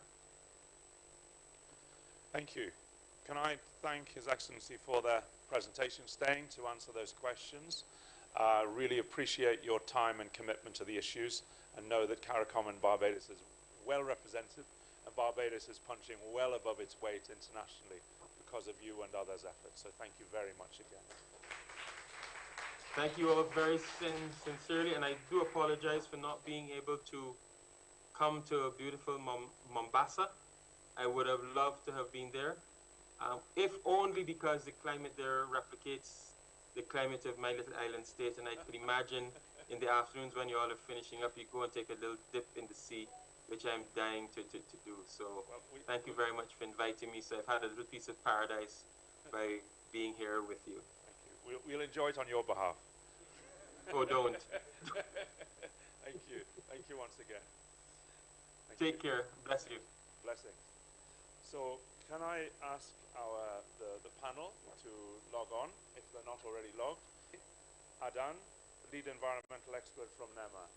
Are you with us online? And also Jacqueline Coyne. Yes, I am. Hi, everyone. Hi. We can. I think. Well, I tell you what, Jacqueline. Jacqueline, do you want to give your short presentation, had a presentation slides, but we just didn't have time to upload that. Oh, you have it? Okay, so if you, well, you have to, No, we do apparently, the technical team are saying that we have it, so it's there, but if you could run through it very, very quickly and keep your presentation to 10 minutes, through it very, very quickly and keep your presentation to 10 minutes, and so the others, when the others join, we can do that, but we do have your slide, so apologies for misleading you about that. Yeah. all right. Thank you, Judge. Again, my name is Jacqueline Coyne. I'm going to take you through a small presentation on solid waste and irrigation. And my scope is going to be a small to this because for 5 years I was a minister for trade and industry, as well as agriculture and food security in Kajiado. And I worked quite around these particular areas, and so Kitengela municipality is one of the municipalities. We have 3 of them. It has a population of 250,000 people. They only live in 50 square kilometers. Now it has sprawled into a space of 671 square kilometers. And I picked Kitengela because we can use the growth of this town to generalize for most Kenyan and I believe African, this town to generalize for most Kenyan and I believe African, urban centers, because we rarely find well-planned, municipalities or towns.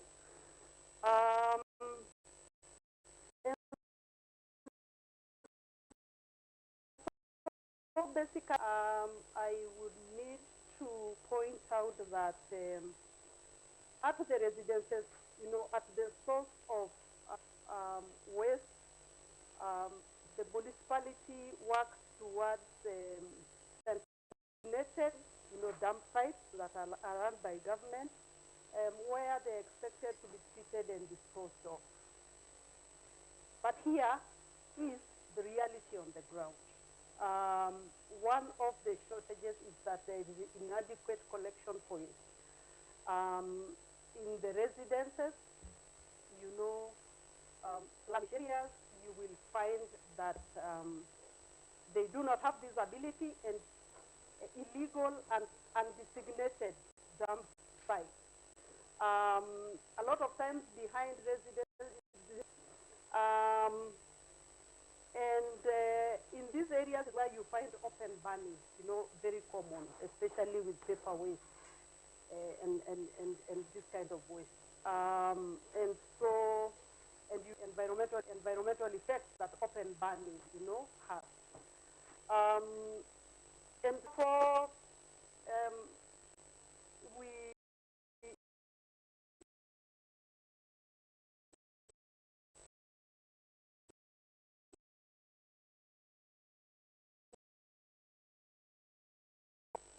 you find big heaps of garbage. I would also like to point that in regards to garbage, organic waste is, and then it goes down that way. Glass and metal are much fewer. And for organic waste, burning does not work. The municipality has incinerators, but not enough, to burn all the waste that is available. They have strategies in place, but a lot of times it is not adequate for them to be able to undertake, the combustion of this.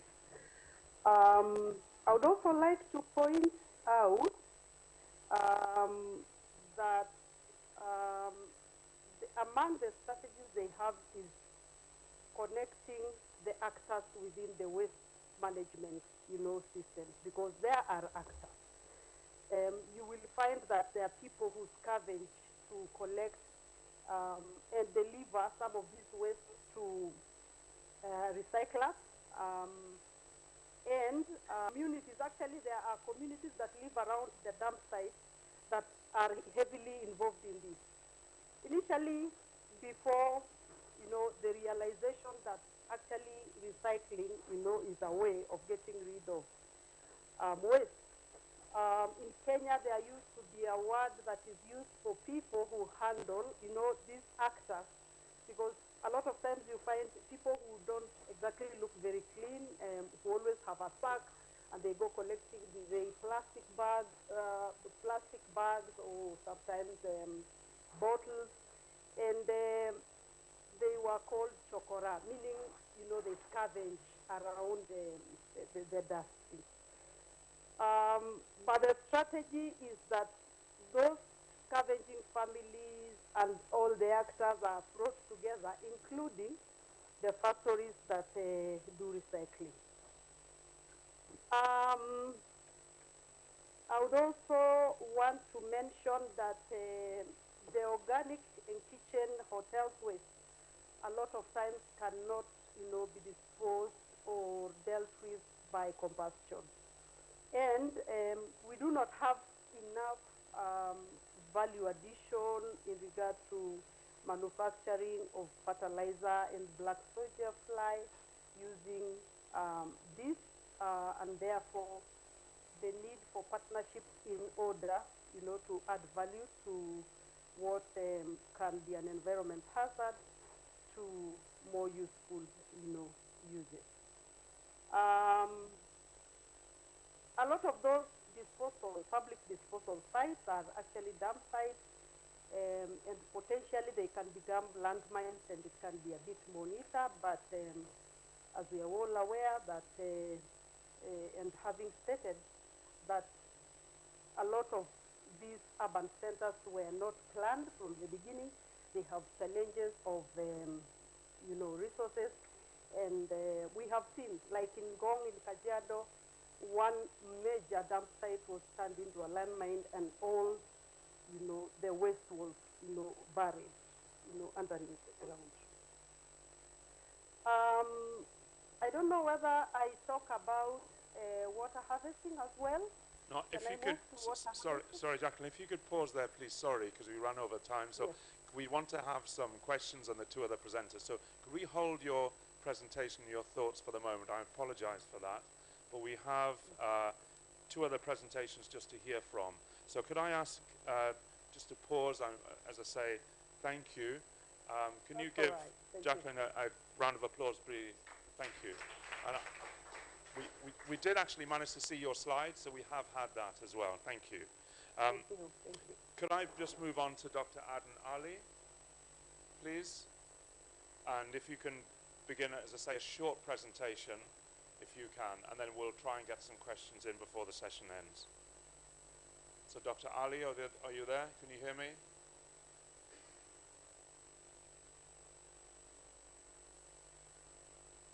Can you let him in the room if he's already online? And unmute him. Dr. Ali.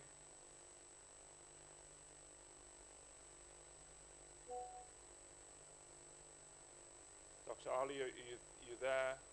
Have you managed to? It's indicated that you're online.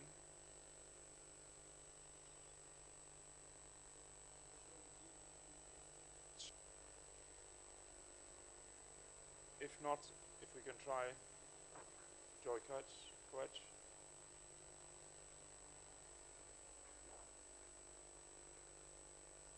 Sorry about this.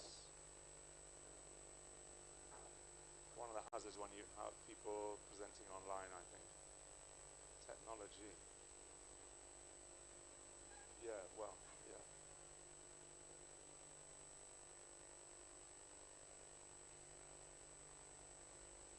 Dr. Ali, are you able to join us? Is he there? Are you there? Start video later. All right. Well, can you just can we hear you or say something so we can hear you? Because at the moment we can't hear you. Charlie, are you in contact with him?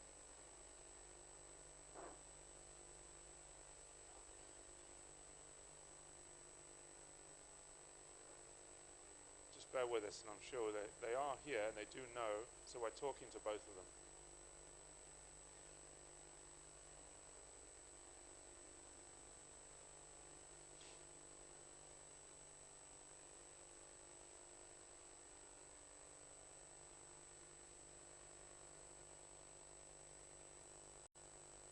Oh, Joy Koch, you're off mute? Can we hear you? Can you hear us?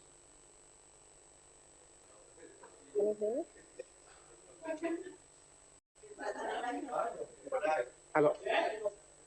Hello. Hello. Hi, I think Dr. Ali, can you just put yourself on mute? We've got Joy on here. So, Joy, can we come to you first?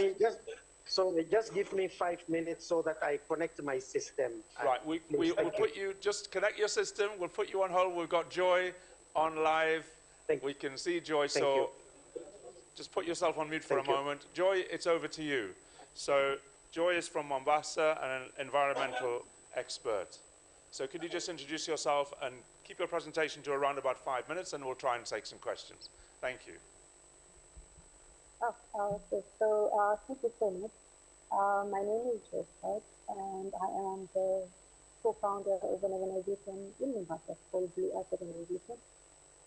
We are a youth-led and a women-led organization leading in mangrove restoration in Mombasa. Sorry, we're not hearing the sound very clearly this side. We can see you well, but we're not hearing the sound. Okay. So is there any way you can improve your sound quality? Yeah. We can see you fine. Okay, let me just undo this. Okay. Can you hear me now? Yay, that's better. You've got it. Okay, ready. Sorry.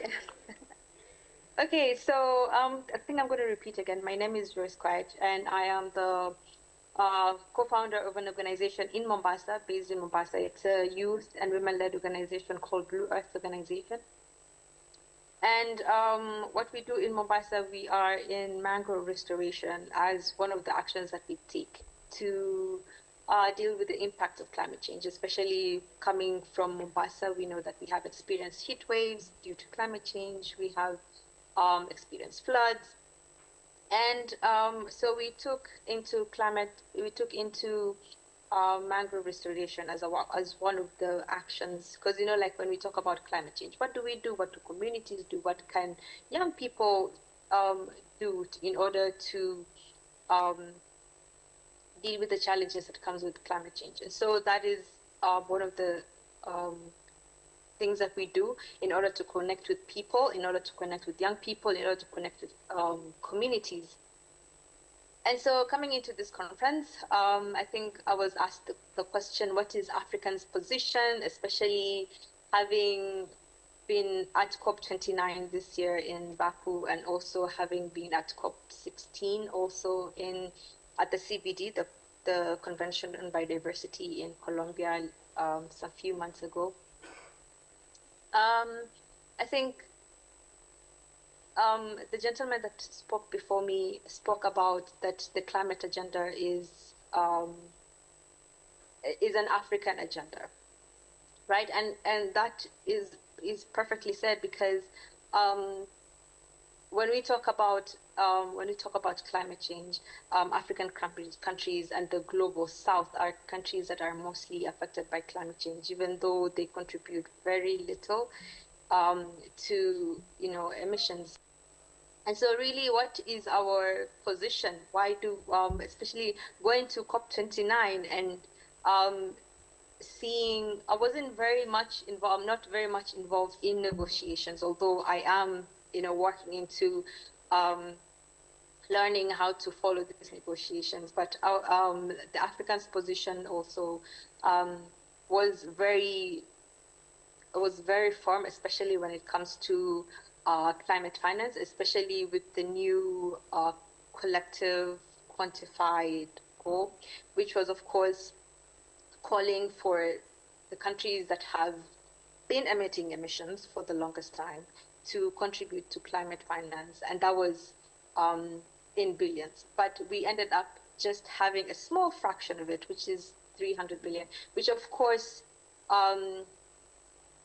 really, that left us without anything. Although we as mentioned before, like Kenya has experienced droughts, it has experienced floods this year, and so really our position, it felt as if this conference, although it was called the climate conference, really we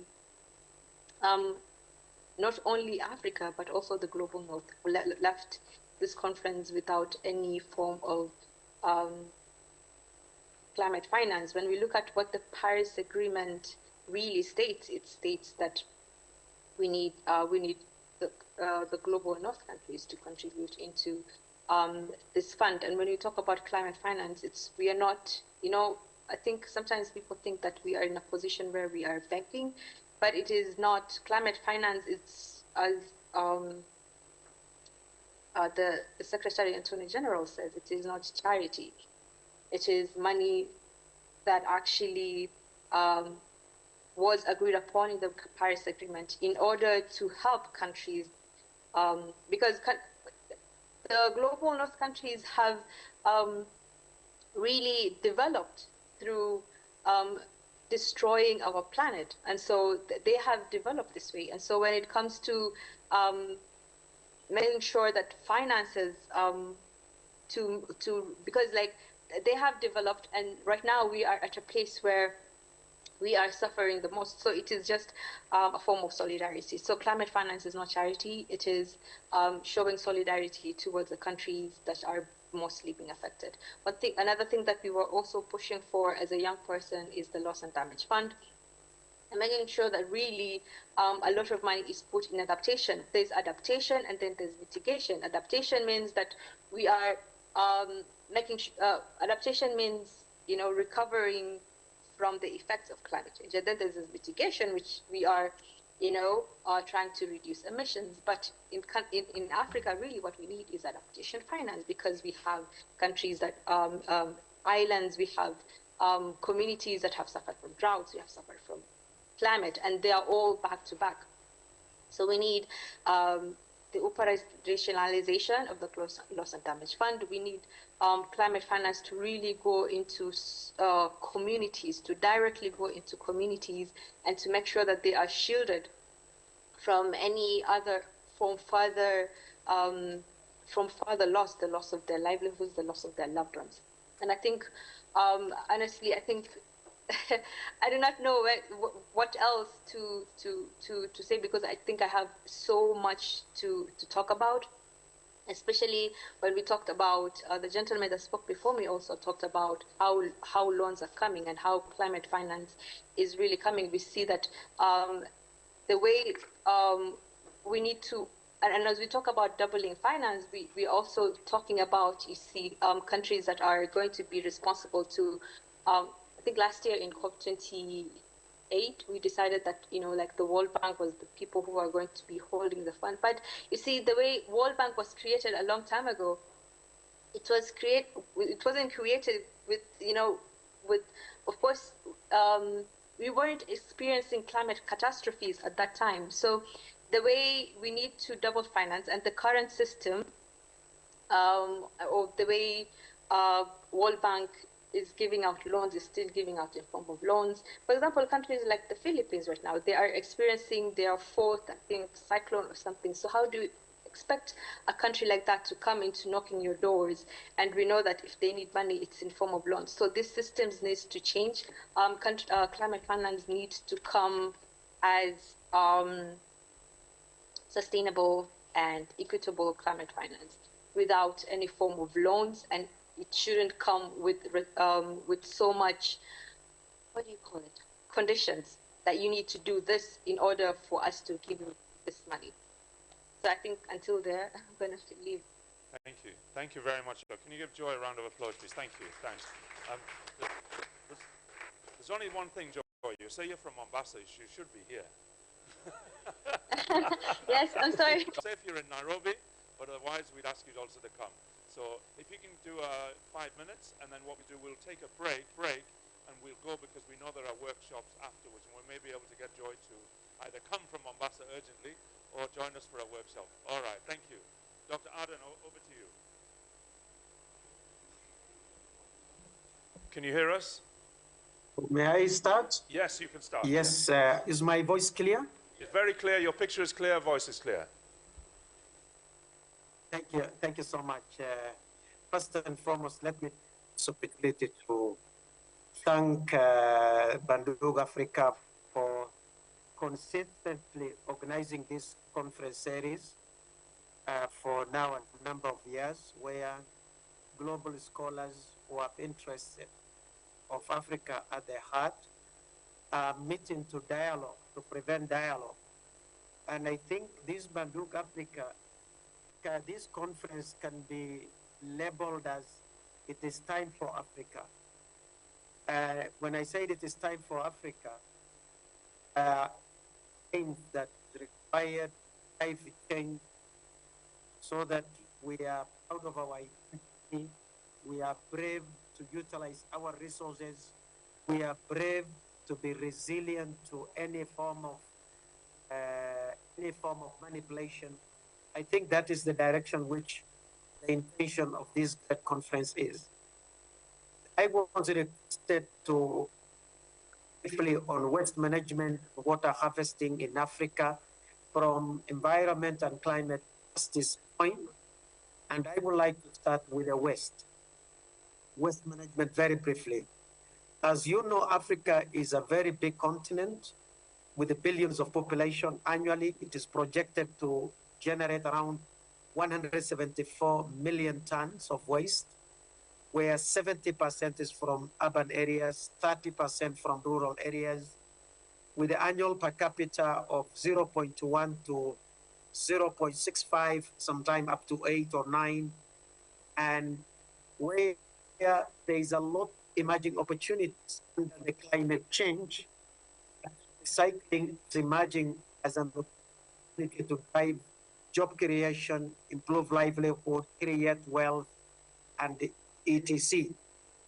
Now, in terms of environmental justice, waste management in informal areas has not been very good. Informal areas suffer from inadequate waste management infrastructure, whereby the life of people who live close to dump sites or people in informal settlement have suffered from toxic waste and health risk because of exposure. So there's a lot of human rights concern as far as waste management concerned. Then finding of dump sites or land where landfill can be established to achieve scientific safetiness has also been met with a lot of resistance in many countries. So there's a lot of human rights issues as far as waste management is concerned. The health of the waste management workers, their medical issues, their insurance are all issues of concern.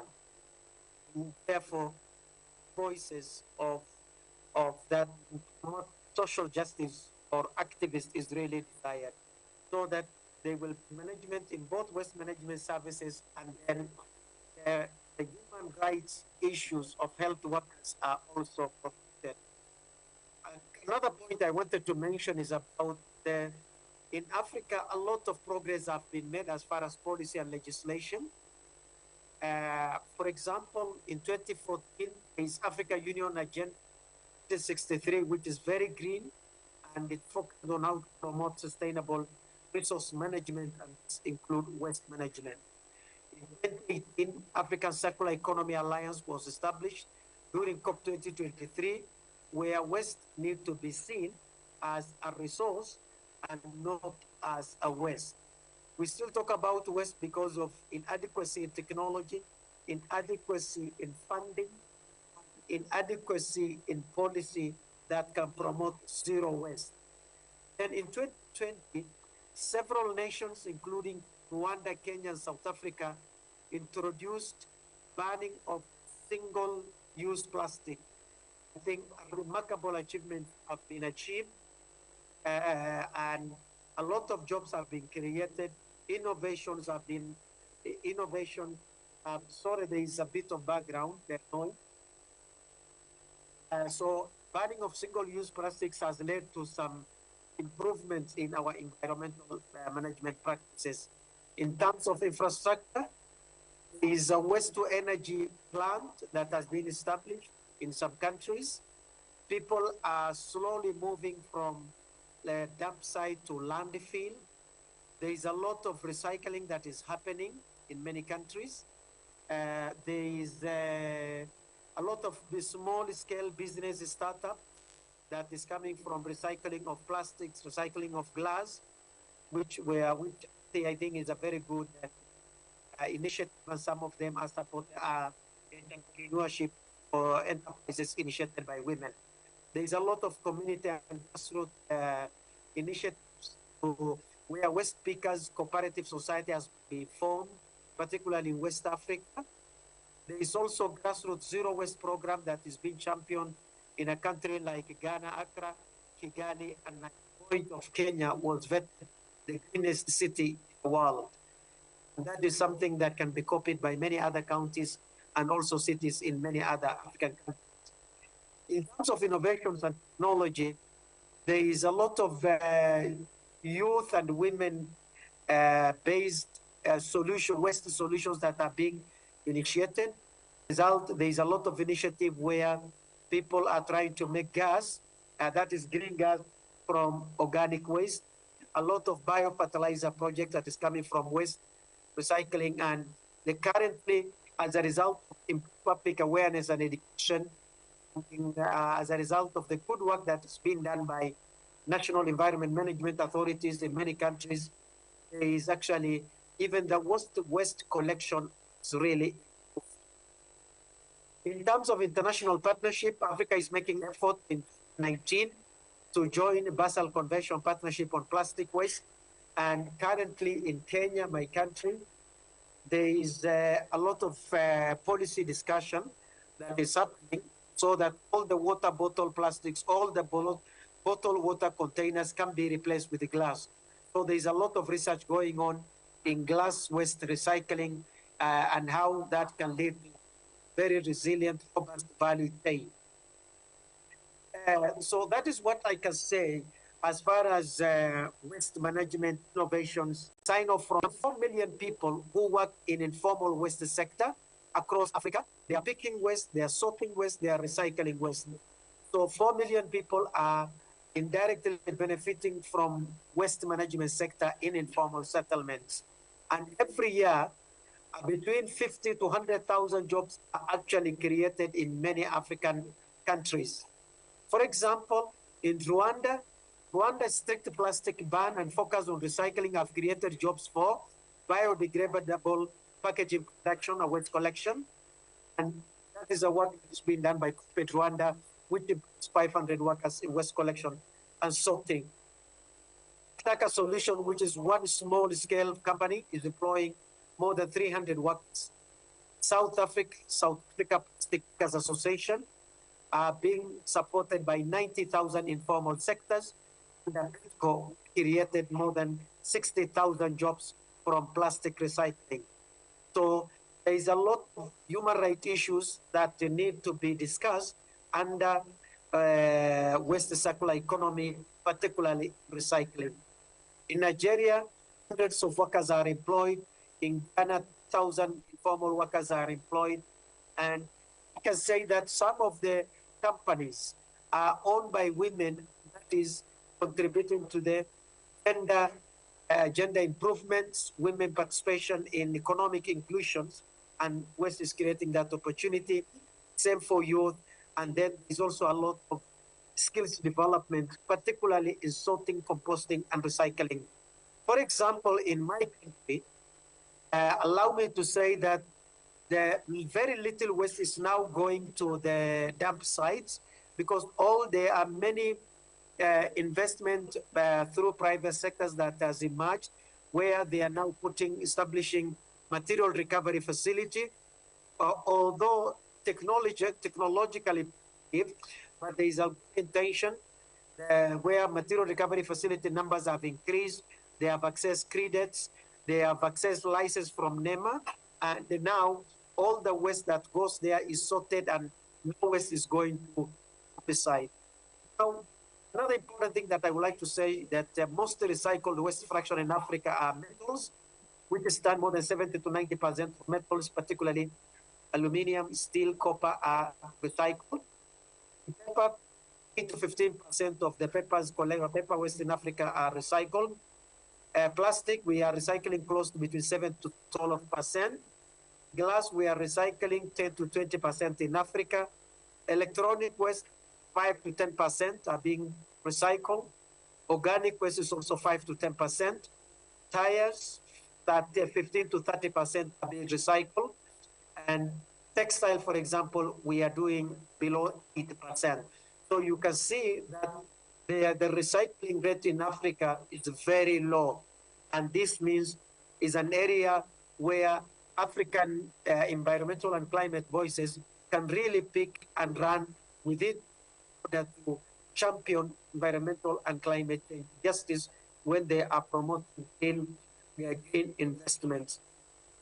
Now, very briefly about water harvesting practices in Africa, I can say that in the last 10 years, there are around 500 million cubic meters per year was being harvested. But by 2023, Africa altogether is estimated to have harvested, increase their capacity to 800 million cubic meters per year. This is true, and some of these harvesting are boreholes that are solarized, but you can ask yourself whether solarized boreholes really support industries or can drive industrialization in Africa. Then again, in terms of dams and reservoirs, in 2013, reservoirs to 850 billion cubic meters. In 2023, this has increased to more than 1,000 billion cubic meters, which a good example is Grand Ethiopian Renaissance Dam, which is significantly supplying electricity to the neighboring countries. So Africa has also made a lot of effort to harvest its groundwater recharge projects, and more than 20 to 50 million cubic meters have been added annually. And ladies and gentlemen, when I talk about this improved capacity, it shows what population in Africa has been able to expand by having an improved water allocation, access to water rights, and then in terms of enhancing the water pricing, which is actually access to water means improved quality of life for many African population. I know there is a lot of effort that has been made to promote urban water harvesting and expansion of rooftops, but this is very common only in Cape Town, Nairobi, and Accra, and this is said to be between, they have harvested close to 5 to 10 million cubic meters annually. Challenges in water harvesting in Africa is basically we are harvesting below 5% of the total annual rainfall that we have. So there is a potential which remains, and this is due to inadequate infrastructure, maintenance of the system, and community engagement that is slowing the effort to harvest water. Now, barriers is the issue to do with infrastructure development, issue to do with financial constraints, issues to do with the lack of awareness and training, climate variability and uncertainty, and land tenure and policy gaps. So these are some of the challenges that is impending what you can call African government effort to harvest water. So I think in a nutshell, both water and climate change constitute areas of opportunities because of their relevance in to SDGs, their relevance to the what we can call the global climate agenda, where the voices of Africa need to be strong. There, I want to rest my case here and then receive some questions. Thank you. Thank you. We will have to close there for the moment because we've got to take refreshments because they're very, very strict about when we can get refreshments. But don't all go and disappear, not come back. So, because it has a knock-on effect of style. Dr. Adenali, can you give a big round of applause, please, for his in? Yeah. and to Jacqueline as well, and to Joy, who's in Mombasa and is going to come tomorrow at least. Thank you very much. All 2 workshops on environmental action and justice, which are taken by 2 of our colleagues who are actually in the room physically here. Action and justice, which are taken by 2 of our colleagues who are actually in the room physically here. So we'll have that. Well, you can bring a cup of tea back, yes. If you can bring a cup of tea back, coffee, please do so. All right? Thank you very, very much. Thank you.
Okay, we're serious. Yeah, for real, for real, for real. Okay.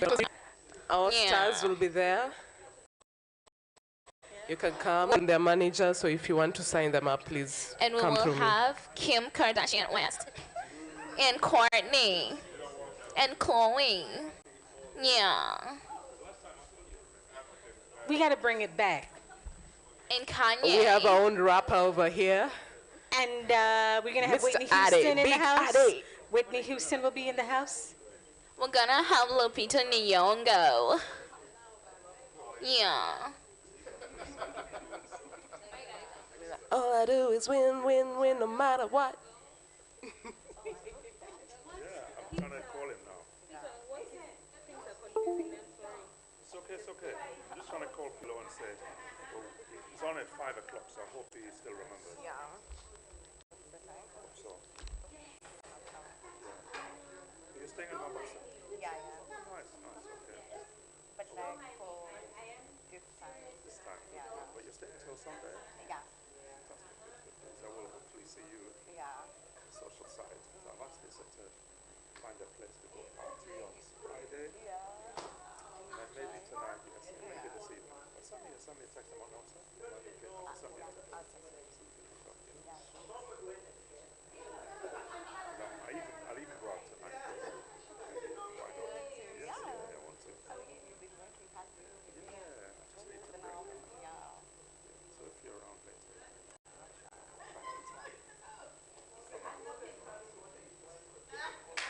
I'll have to escape this place somehow. Yeah.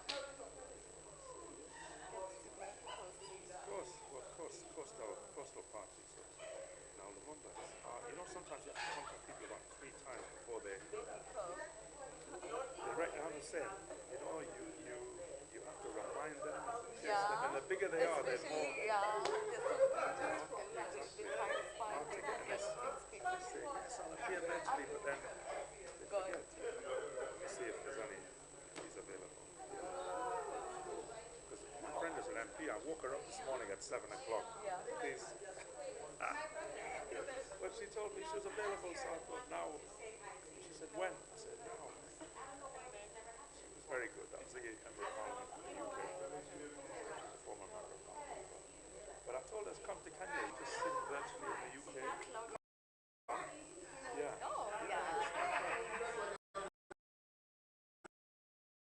And she'd love it. So. No, you need to send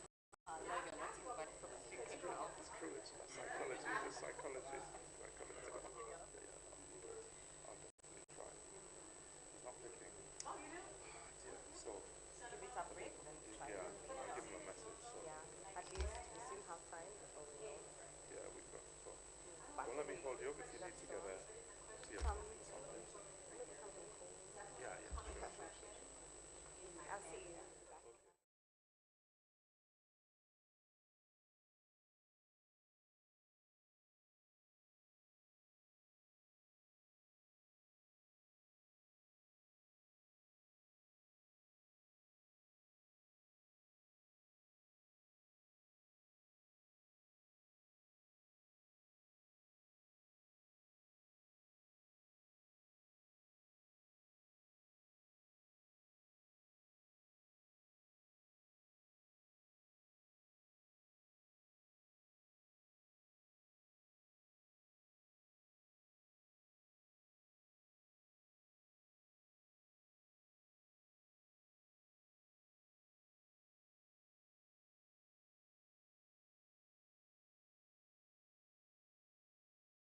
We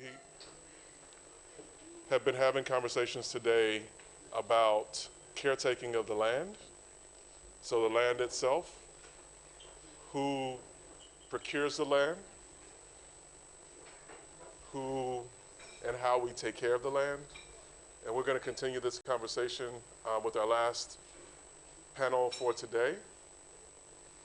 So we're going to call up Milia, who's going to talk about the blue and green agenda, and Abdisalam Ahmed Sheikh, who's going to talk about climate justice. This is important conversations today that we've been having, because if we don't get this part right, then nothing else we've been talking about matters. If we don't get caretaking of the land right, then nothing else matters, right? We can talk about governance, we can talk about all these other things, but if we don't get the question of taking care of the land correct, then it's a moot conversation. And I'm glad that you all can make your way up, Milia and Abdisalam. You all can make your way up to the stage.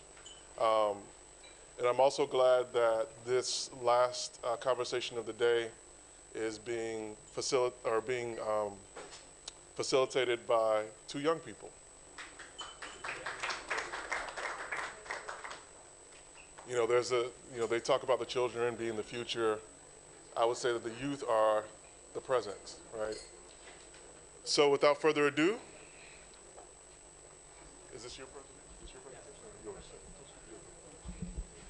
Mr. Abdisalam Ahmed Sheikh. Let's give him a round of applause.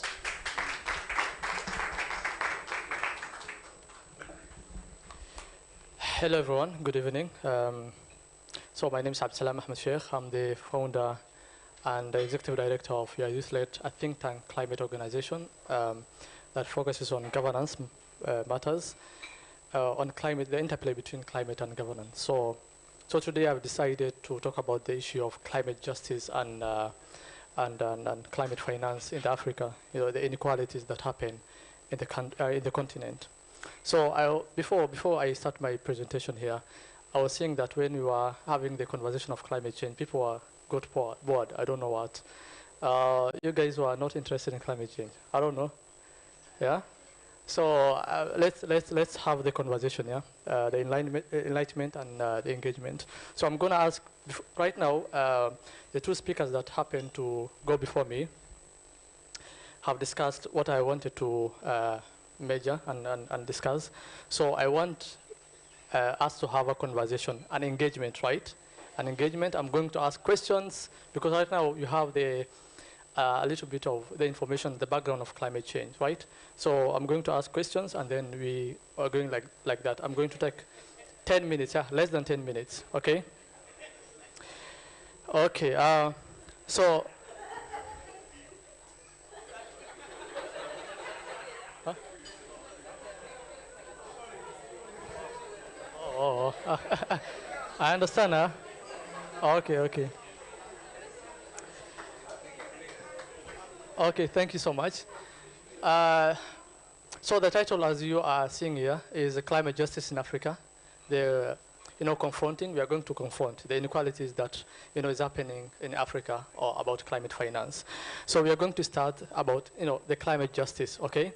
So as what you've heard in the last hours, can someone, I'm going to take 3 views, one from young person, one from an expert, if we have an expert of climate change here, or particularly climate justice, and one from the older generations, okay? Okay, so someone to tell me, in the African context, what is climate justice in the African context? Climate justice. Yeah, climate justice in the African context. So we are going to start from the young people because they were complaining a lot in terms of climate change. So at the back, you guys can tell me what is climate justice in the African context. Yeah.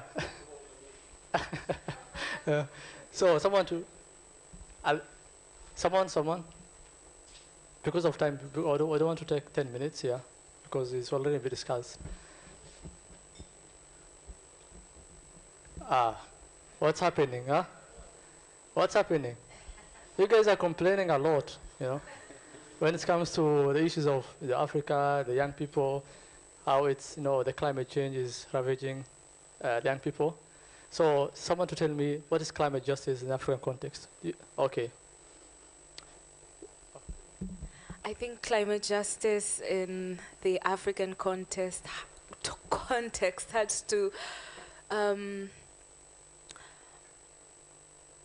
think it's when the nations that are outside Africa take accountability on the effects that they have climate-wise on the continent of Africa.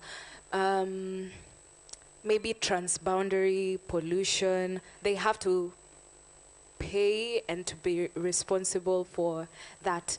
That is what I think climate justice is. Okay, round of clap for her. Thank you so much.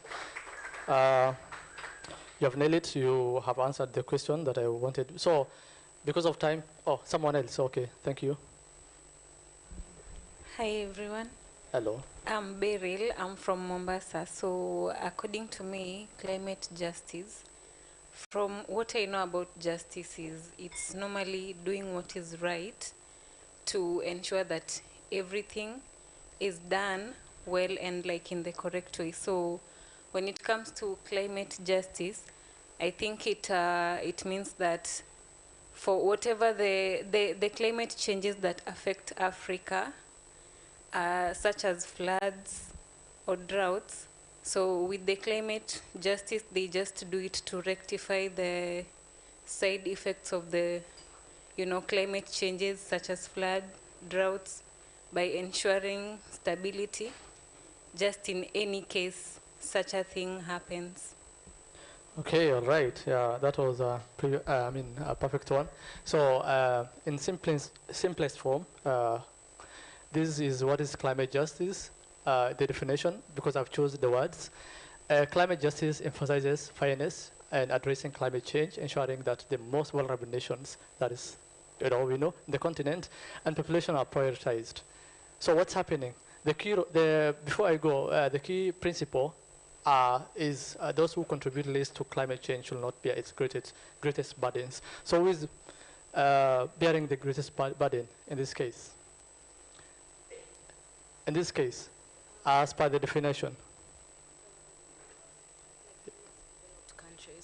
The countries that are not yet developed well, the less developed countries. Yeah, third world and all that. Although I don't take the third world, but Africa bears the greatest burden in this case, and the underdeveloped countries. The reality, Africa's reality, they are contributing less than 4%, as the previous speakers talked about. The 4%, less than 4%, the global greenhouse gas emissions. And they are saying that yet 17 out of the 20 countries most affected by climate change are in Africa. 17 out of 20 countries in the world. And as of 12 of the 20 countries least prepared is Africa. Unfortunate, right? So we're going to next slide. Sorry. Oh. So we're going to the finance. Because of time, we don't want to take so much time. Climate finance is money allocated for mitigation for the first people. For the first time, if you are hearing about climate finance, is about reducing emissions. That is money allocated for mitigation, and also the adaptation. Adaptation means coping with impacts. Okay, the global targets here. So in the year of the Paris Agreement 2015, they have pledged to contribute 100 billion. That is developed nations, but it wasn't as you are seeing in the last statement. This target has not been fully met. Only 83.3 billion in 2020 was met. So in the recent COP29, as the last speakers talked about, they have pledged $300 billion by 2035. Yet the first one was not being fully met, and they are saying that we are going to contribute again the 300 billion. So it's, although 300 billion is less of what's expected, but this is what they're saying, okay?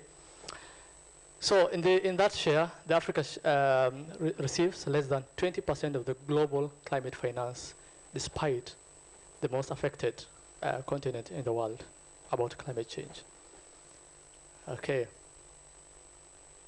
So I was asking this question: why is Africa so vulnerable? You know, despite we are disproportionately vulnerable to the cases of climate change. Number one is high exposure to climate risk. So this one is true, but we need to do something. Rising temperatures, as you are seeing right now in Mombasa, Africa warms 1.5 faster than the global average, okay? So the other thing is increased extreme weather events, that is drought, floods, and cyclones. In this case, I think I remember last year, the last part of the last year, 2023, we had floods all over in the northeastern part of the country, right? And this year, I think the beginning of this year, we had, at the same time, Mount Kenya region, we had something that happened, you know, devastating.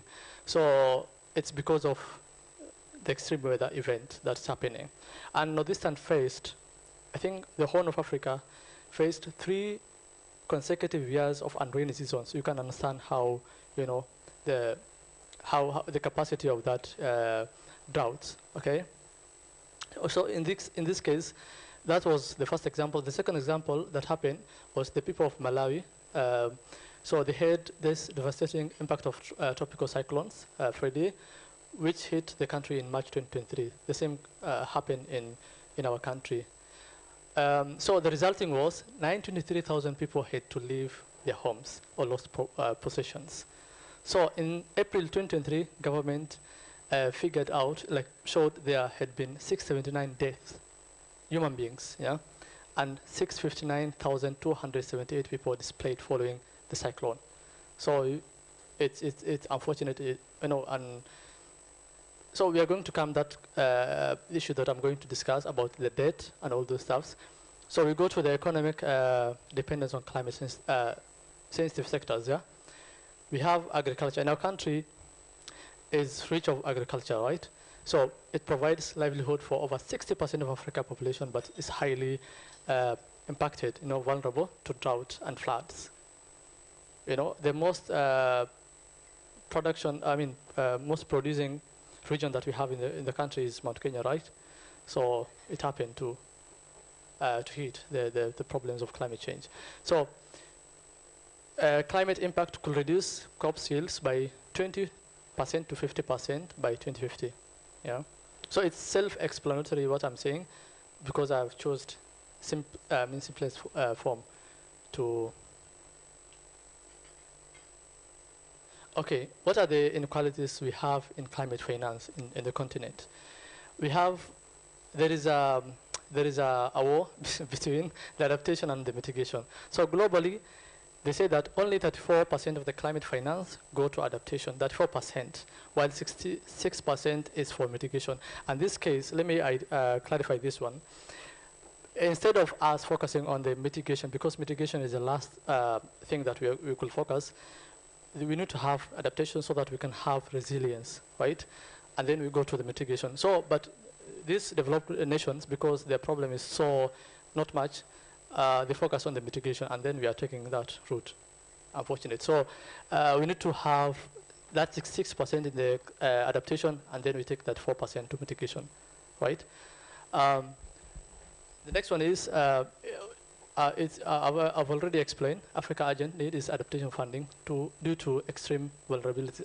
Africa's focus should be adaptation, because our people, you know, die because of climate change. So we need to have adaptation so that they can get resilience, and then mitigation, we can mitigate.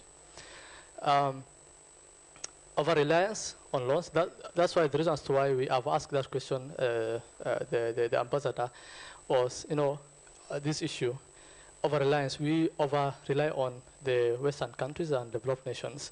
So 71% of Africa's climate finance comes into the form of loans. And that's why the ambassador was talking about loans increasing the debt burdens, you see? So it's increasing the debt graph of the finances. So there is low-income countries are forced to pay for crises they did not cause, actually, yeah. So what are the problems, the barriers to access? There is barriers to access those funds. There is complex and bureaucratic process to apply for funding. We have the Green Climate Fund, fund requires that a detailed documentation and capacity that smaller nations don't have. It's deliberate, right? Deliberate issue. So Africa's share in this green climate funding is 26% out of the 100 billion and the 300 billion right now we're having, with many countries struggling to meet the application requirement. Yeah. So it's deliberate actions. They don't want to pay that money. Okay. So the reality is of the climate finance in the continent is the current financial gap we have is a shortfall of 100 billion. I've already mentioned, and in bracket we have the 300 billion that they have pledged in the recent weeks. So we are going to go to climate adaptation cost estimated as $250 billion annually for Africa by 2050. It's less, yeah? It's not something that we expected. So the case study we have, yeah, this one I've already mentioned, the 4.4 million people affected by drought, especially in the northern part of our country. And it's received $2.4 billion in climate finance by 2019 to 2020, but still faces funding for adaptation projects. Although that money is small, but again, it falls to us. Like, we need to ask ourselves questions. We got the money. This is a lot of money, but we are not seeing the impact of that climate, that funding, right? So we should ask the corruption. We should ask our leaders those questions. So this is the solution. I'm going to end here. So these are solutions. We need to understand the solutions here. So we need to rebalance funding priorities, allocate 50% of global climate finance to adaptation.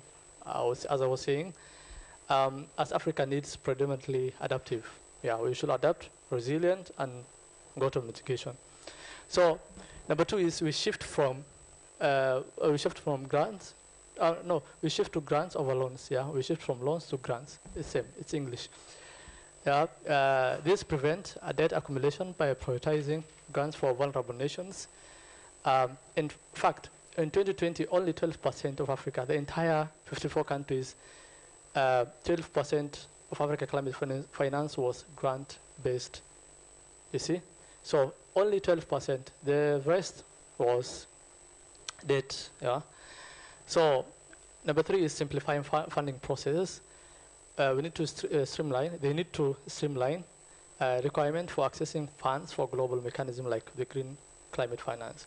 So they need to have a smooth road for getting these finances. So this one, it's us. We should enhance local participation. Here in Nairobi and the rest of the counties, in the country, we have a lot of youth-led organizations, yeah, and many organizations. But again, the problem is these people face this funding, yeah. So and our private sectors don't want to fund these youth-led organizations. It's a problem we have, but we should fix that problem. So we should ensure that we have local communities and indigenous groups are involved in decision making. So this, we have people who do pragmatic and important moves in the grassroots levels in the communities and all in those areas,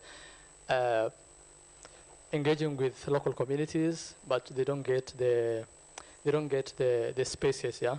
So these people who attend COP29, COP28, and COPs overall, let me tell you, those people don't do anything. There is a lot of people who are doing the grassroots level jobs. Yeah. Engaging with the local communities. So before you go to COP29, make sure that you account yourself. You ask yourself questions about how have you done anything about those questions, and then after that you can go and lobby for the communities or for your country you want. I never gone to COPs. I don't believe in COPs. True, yeah? I don't believe in COPs, yeah? Right, what happened in COP29? Has anyone followed what happened in COP29? 300 billion, right? Before, the hosting country was an oil producing country, yeah? And what happened? The leaking document, yeah, that happened, the Saudi guy did, you know, eliminating some articles, you know. Those people don't do anything. They just, yeah. so and number 5 is hold polluting nations accountable. This one you agree, but our presidents and the people who are in charge of our offices don't want to do this. They are in bed with their masters. The role of African stakeholders. This one is clear. Governments establish robust climate finance frameworks, promote accountability and transparency in fund allocations. The civil society that you guys were talking about in the last hour, sorry. Yeah. They should advocate for climate justice on international platforms. You guys said that those guys are for money, yeah? Implement grassroots adaptation projects, although they don't do. You have youth and women leverage the perspective to design inclusive solutions, support initiatives like, you know, MITI, Namali, that those people we have, they are my friends, yeah. They work on reforestation and all those stuff. Trees are, they are called, in English it's called trees are wealth, yeah, MITI, Namali. So they work in pre-tree planting and all those stuff. So it's okay, yeah, it's okay. I'm going to end here. So I think this is repetitive because the previous speakers talked about the global solidarity for climate justice, international commitment, debt cancellation. We need to go. I mean, remove debt cancellations. Private sector should step up and do something about energy and all this renewable energy. And we need to focus on regional collaboration. African Union, African Development Bank must strengthen their role in climate finance and negotiation. Okay, that is what I call to actions. Yeah, they are repetitive. So this is my conclusion.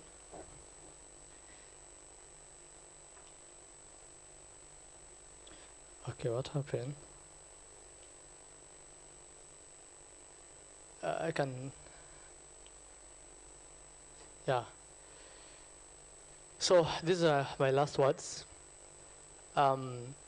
Africa climate future depends on addressing the inequities in climate finance. True climate justice will only be achieved when global systems prioritize the vulnerable over profit and politics. Those are my last words. Thank you so much.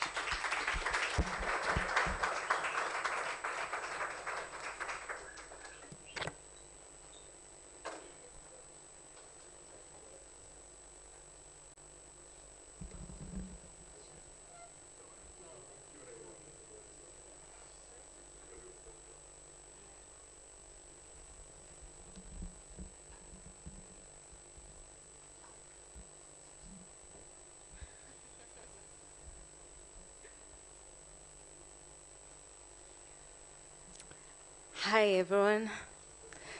Yeah, so my name is Milia Omskoyo and I'll be discussing the Blue-Green Agenda, Sustainable Water and Land Management in ASOL Regions. Okay, so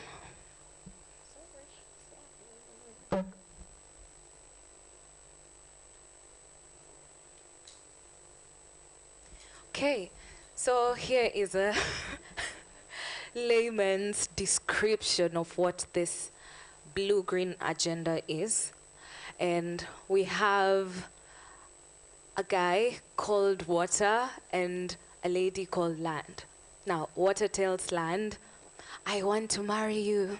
If I marry you, I'm gonna water you. And then Land says, yay, let's get married. And then they ask themselves, so what's the most sustainable way to have a strong lineage, because we have to continue with, like, our generation has to keep going. And then they say, okay, yeah. They decide it's coitus. So after that, they get a baby, and the baby is named Resilience. Now, Resilience becomes resilient to very many facts that we encounter in the world. Yeah, so that's the layman's way of understanding the blue-green agenda. So, how do we define it? From whatever I've just explained, we'll define it as an integrated approach of land and water resource management in a sustainable way. Just managing land and water resources in a sustainable way. And the harmony of these two, like bringing land and water together, will help create resilience. Yeah. Resilience against, climate change and improving food security and taking care of the environment. Okay. So we have the UN and global context. How does the UN look at the blue-green agenda? The UN looks at the blue-green agenda through sustainability. And by sustainability, I mean the fact that they have developed sustainable development goals. And there are 3 major goals that are mainly seen or are prioritized while looking at the blue-green agenda by the UN and the globe.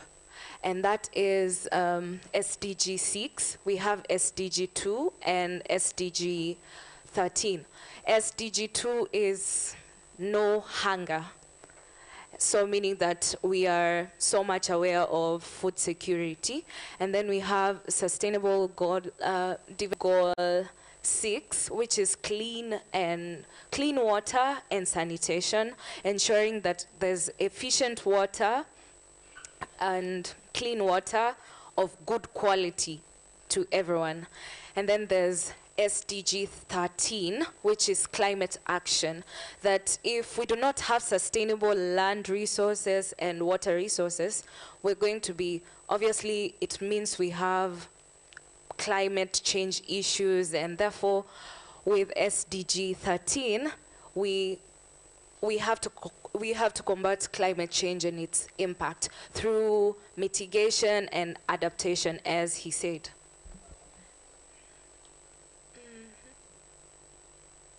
Yeah, so there's global efforts and partnerships. Here we have 4 major, institutions or other organizations that are involved in this. Particularly, these are the prioritized organizations for this blue-green agenda. And that is UNEP. UNEP looks at the advocacy for ecosystems to ensure that these ecosystems are not destroyed, the land is not degraded, and all that. Then we have World Bank and international partnerships. World Bank funds various programs or projects, and as our finance person has said, there are also loans that are given other than grants. Then we have a Food and Agriculture Organization, FAO. FAO majorly looks at food security, so that's easy. And then global initiatives. The global framework on water scarcity in agriculture, called WASAG, addresses challenges of water scarcity. Then we are from the globe. We are now looking at Africa, the blue-green agenda in Africa. So based on how we defined the blue-green agenda, here the focus is mainly on the management of land and water resources to ensure that there are strategies that have been made to address environmental challenges, but now we are focusing on arid and semi-arid regions. And that is about 43% of Africa's land, the coverage that is. So, what are the key challenges and importance? The challenges faced in arid and semi-arid areas, we have three major challenges, and that is water scarcity, land degradation, and climate change. So, water scarcity, in this case, we'll just talk about erratic rain is what is received in these regions, and we also have chronic drought, which is terrible, honestly. And then we have land degradation, overgrazing, deforestation, and unsustainable farming practices. For overgrazing, most of these arid and semi-arid areas, the people who live here are majorly pastoralists and agro-pastoralists. So they do not even, sometimes these people do not even care about themselves, but they do care about their animals better than they care about themselves. So sometimes they allow their animals to overgraze, and this causes land degradation. And there's also deforestation. This is easy. Like, we all know that human greed sometimes, or because of development, we want to cut down trees. Yeah. And then unsustainable farming practices. We have use of excessive chemicals while planting and farming. And which other thing? We also have overplowing. And yeah, that's that. Then we have climate change. Rising of temperatures and shifting weather patterns are some of the examples that we have. And importance of the blue-green agenda for arid and semi-arid areas. We have sustainable development. For those who do not know what sustainable development is, it's simply prioritizing, or rather meeting the needs of the present while so as not to compromise the needs of the future. Like, when you're using something right now, if you know, when I want to farm or I want to plant something and I do not want to cause land degradation, then I'm not just going to do monocropping, but I'm going to do mixed farming. I'm not only going to plant maize on this piece of land, but I'm going to plant maybe maize and beans so that it could help with the nutrients of the soil, and we're not going to leave the land degraded. Yeah, there's that. Then climate resilience. There's food and water security and conflict prevention. So about conflict prevention, for instance, there's Laikipia County in our country. It's a semi-arid county. It's considered to be a semi-arid county. And there's West Pokot. Now, the pastoralists in West Pokot degraded their land due to overgrazing. And once they were done with that, they ended up crossing over, or rather trespassing, to Laikipia, the green areas of Laikipia where white settlers are. I do not mean to bring controversy, but yeah, where white settlers are, and they are forcefully taking their animals there to graze. I don't know what will be done by the government, but anyways, that's part of the conflict prevention that happens when the blue-green agenda is brought about.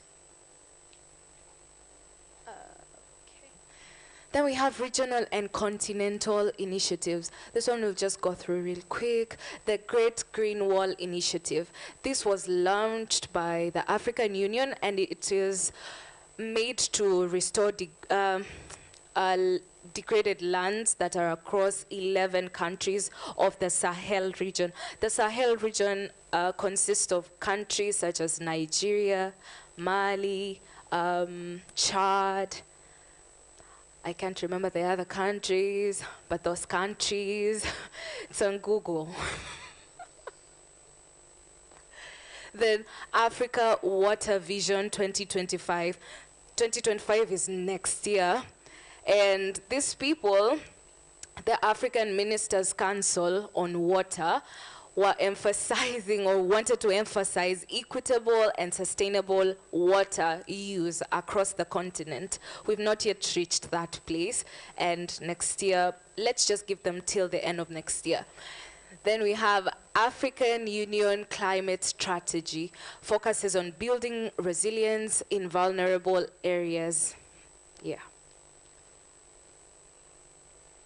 So, understanding ASOL regions in Kenya, an overview. So, this is a bar chart, a histogram, and a pie chart that explains the whole ASOL region and the coverage and all that. So we have the land area. I don't know if everyone is able to see this, but the land area from this other side, it covers about 89% of Kenya. That's the arid and semi-arid. And then we have a population of 39%. Then we have livestock. As I told you people, these people prioritize their livestock and cattle. So livestock is 75%, and then wildlife is 90%. And then the economic and environmental contributions of ASOLs are, livestock is, livestock is 35.0, and then tourism 20.0, 45.0 for wildlife. Then we have geographical coverage. It covers about the rain typically received in these regions is less than 850 mm annually. And then we have the climate. The climate is 20 degrees to 40 degrees in a year. Okay. That's how it looks. So that one here, that one, that's the arid counties in Kenya. And then the other one is semi-arid counties in Kenya. And then the other one is semi-arid, but tend to like 29% aridity. And then we just have that coverage as non-arid and semi-arid counties. Importance of blue-green agenda for Kenya. Now we have addressing climate change, and we have combating drought and water scarcity, preventing land degradation, overgrazing, relevance to food and water security. We've talked about all the above. Now let's talk about the economic and social development. So it creates jobs, supports livelihoods, and reduces poverty in ASOL regions. So when we talk about the social aspect of it, say for example, World Bank decides that, you know what, we're gonna start a certain program of constructing boreholes in maybe Marsabit County. Cool. In Marsabit County, if they have to do that, they have to consider the people living in Marsabit. Because I remember a case where the pastoralists in a certain ASOL county decided that they're not gonna accept any boreholes because their animals won't go to the borehole to drink water, and they won't drink any water direct from a pump, and so they wanted canals built. Although this whole project had been designed in a way that it was supposed to just be boreholes, the whole thing had to be changed during the construction the construction phase because they have to consider the social aspect of it. So it's not just about like you and your idea and your design, yeah, but you have to think about the people there.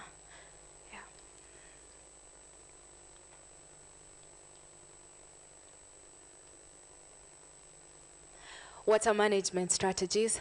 So we have water harvesting. I've had so many people talk about it before we went for the break. Then groundwater exploration.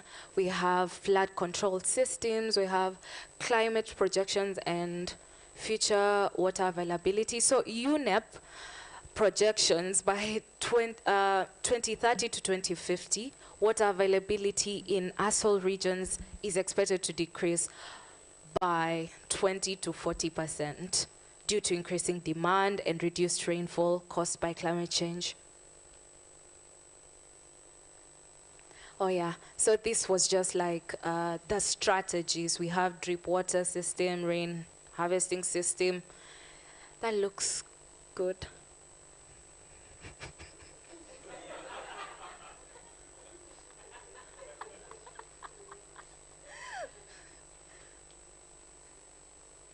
Then land management, restoration practices through grass seeding. Grass seeding is simply just growing grass in places where land has been degraded. And then agroforestry, integrating trees with crops. As I was saying, you just don't have to do monocropping all the time. Then conservation, agriculture and sustainable livelihood, minimum tillage and soil cover, improved grazing management, soil conservation benefits. Then policy and institutional frameworks. The one which we do not have here is MCA, that is for Kenya. And now we have the national framework, Frameworks Climate Change Act. We have Vision 2030, that's for Kenya, and DMA. We have global partnerships, UNEP. We have World Bank. We have African Development Bank. For some reason, I just like African Development Bank. The recommendation for advancing the blue-green agenda. So we have strengthen policy integration. Then we have promote financing mechanism, whatever he was talking about, technology, adaptation. Before you build a borehole, you just don't go somewhere and say, now I'm going to build this borehole here. You have to get a hydrologist who will know, like, if I get water from this point, it's going to sustain this whole place for a certain period of time. So good technology is great. Then international collaboration, foster partnerships. Then Africa specific, we have build resilience in arid, semi-arid regions. Then invest in agroforestry, strengthen regional cooperation, and support local communities. That is through investing in education and capacity building for pastoralists and small-scale farmers. Then we have policy enforcement, expand sustainability, water solution, land restoration projects, leverage partnership, and monitoring and evaluation.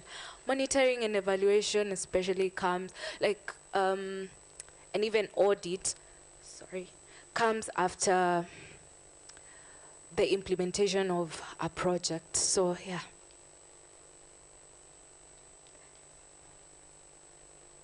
The end.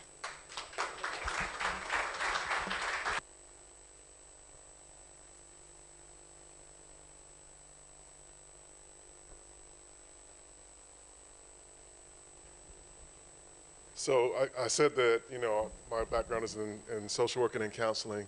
So the number one phobia in the world is public speaking.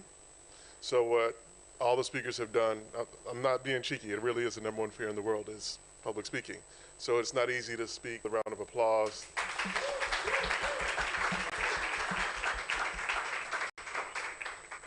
So we have a few minutes for Q&A, so we can take 2 or 3 questions.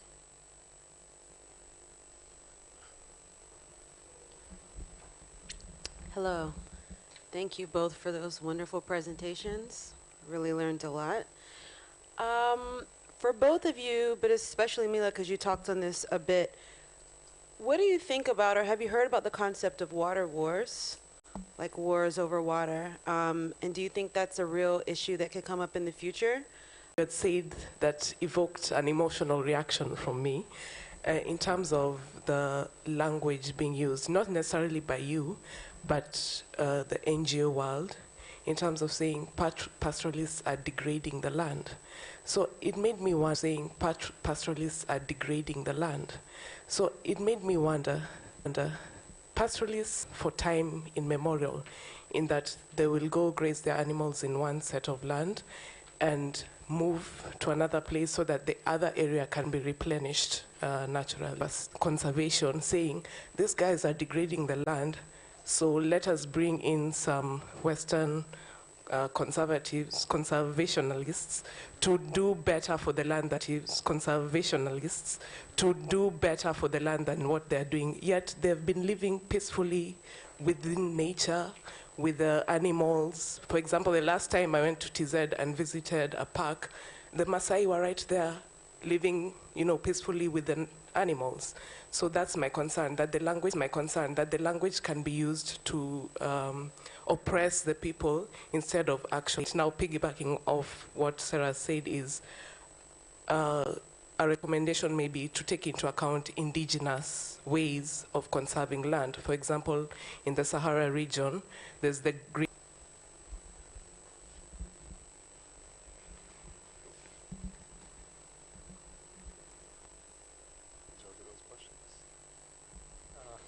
Okay, I'm gonna start with the improving how the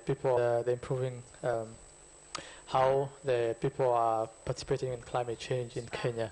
So because that is my question, yeah. I think that one because when it comes to climate change and environment, we have UNEP here in the headquarters in Nairobi. So expect Kenya to be the leading country in Africa to this. They have organizations, they have, most of them, they are CEOs, they are small organizations, so they are doing the best. So there's these people who do projects in the grassroots.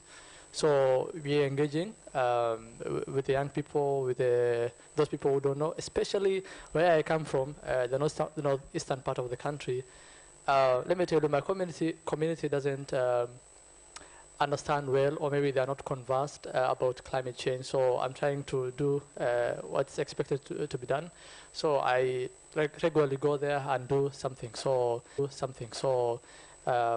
I do climate education. I go to the schools. I plant trees and all this stuff. So we do. I think most of the work. Yeah. Okay. On the issue as there's so many things that are being done to combat climate change. On the other side, we are still getting the deeper effect of it. And I'll just use an example. Isiolo County, not Isiolo, but Marsabit County was supposed to receive their rains in October, but they ended up receiving their rains in November. And in that way, pastoralists and the people who are doing farming and all that, right? So in that way, whatever plants that they had ends up, being just mixed up, and at the end of the day, they're going to fight for that same water source. And for pastoralists think, oh yeah, our animals should live. They do not see okay, maybe vegetation or food is what we truly need, because that, as she said, that's been their way of life. So I think there's going to be water wars. Yep. Did I answer your question? Yeah. Then there's the question about pastoralists, Christine. So before I had a discussion with a few of the pastoralists from West Pokot getting to Laikipia and interference. I just said that because it was the perfect example for that time and how it has been described. But in standing on the right ground will be when I say that the white settlers really did grab the land, and so they did interfere with the pastoralists. Yeah. Any other question?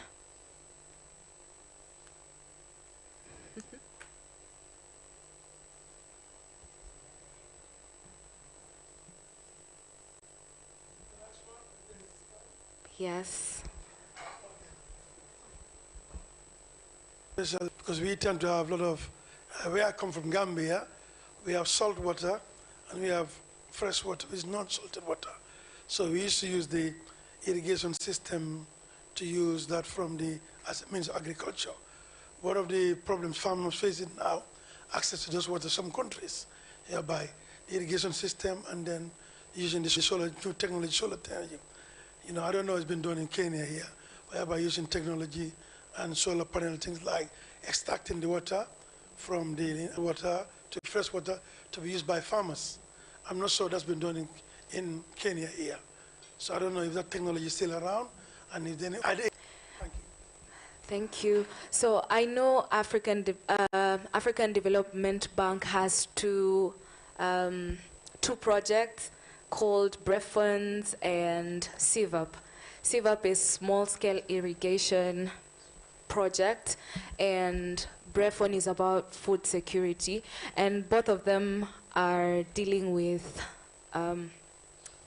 deal with irrigation systems in these arid and semi-arid areas. But again, as I had said earlier, it depends with how the reception of that community on that issue of on the issue of the irrigation systems. So if you're coming up with a design, if an environmental expert is coming up with a design during the whole impact assessment process, they have to consider this design is going to favor the pastoralists as well as the people the farmers.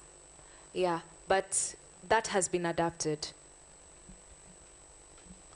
Thank you. Both panelists. And so please keep it tight. Thank you. Professor Lumumba. So please keep it tight. Thank you. Professor Lumumba, over to you. Thank you very much. Thank you very much. Let me first of all thank you for putting together individuals who are covering a very topical subject.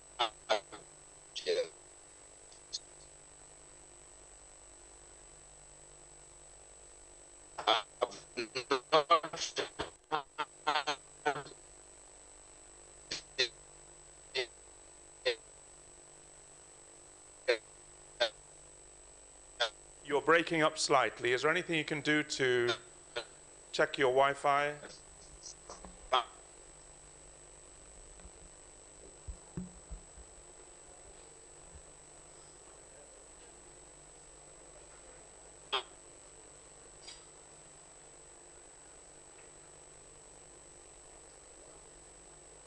Advantage of being, I want to believe that in dealing, would have talked about it related by Hugo Grotius. Is it fine now? Can you hear me? We can hear you, yes. If perhaps can you hear me now? We can hear you now, yes.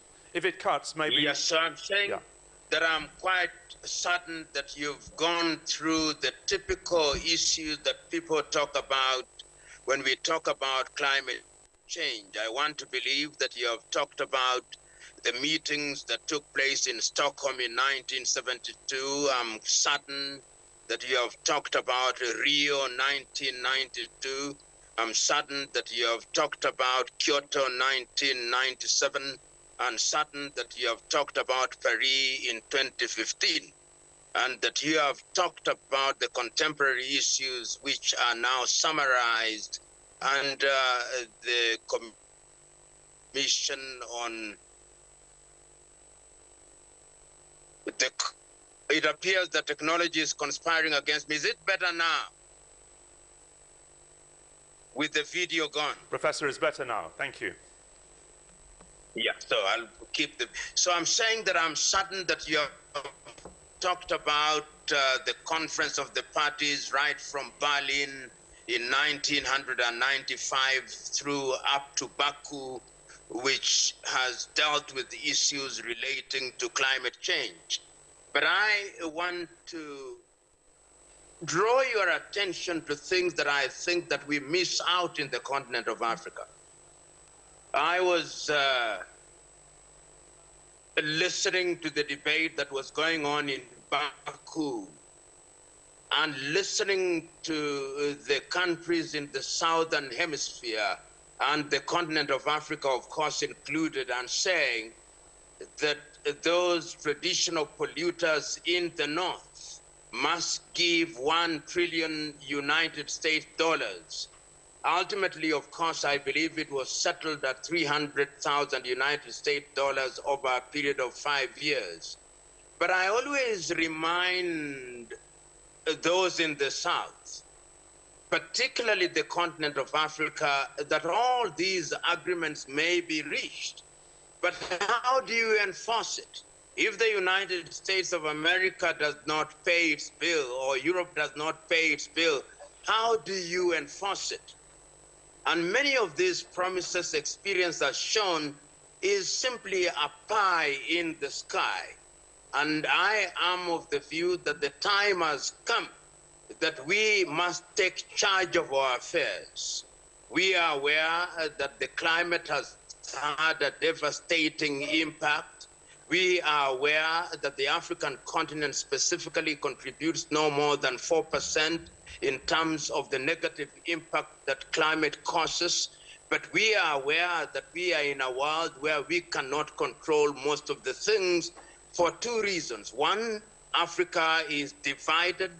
Two, technologically, we do not have the capacity. And what we find ourselves doing in the continent of Africa is to labor what I refer to as the cargo cult mentality. And if there is one person who defined the cargo cult mentality, those of you who are from Nigeria will know Chinua Achebe. He said that the cargo cult mentality is the belief by backward people, and I'm using the word backward deliberately, that without any effort on their part, a ship laden with all the goods that they ever desire will land in their port of and their problems will be solved thereafter. I believe that one of the things that Africa must do is to Africans eliminate wastage. If Africa was to eliminate theft, there would be sufficient funds to deal with the things that are affecting us in the climate arena. Look at Africa today. If you look at most of the rivers in Africa, they are dead or dying. If you look at Lake Chad, which has shrunk by no more than 70%, you can imagine the impact that has been created. If you look at countries such as the Gambia and Senegal, and I'm aware that there is an individual from the Gambia, you will appreciate how that river is either dead or dying. If you go down south, you see what has happened to the Kariba Dam during this year, with the consequence that in Zambia and in Zimbabwe, there is no electricity for upwards of 17 hours. If you go to Ghana, you'll see how the rivers have been polluted.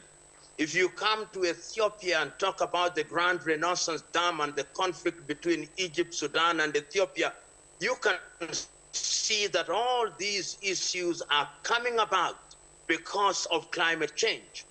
Look at the Sahara Desert. The growth of the Sahara Desert, and I'm using the word growth very deliberately, coming down is also having a very dramatic and, if you may, dangerous effect on the ecosystem in Africa. Even the Congo, and the Congo forest, which is described as the lungs of Africa, is being devastated, a combination, of course, of climate change and human activity.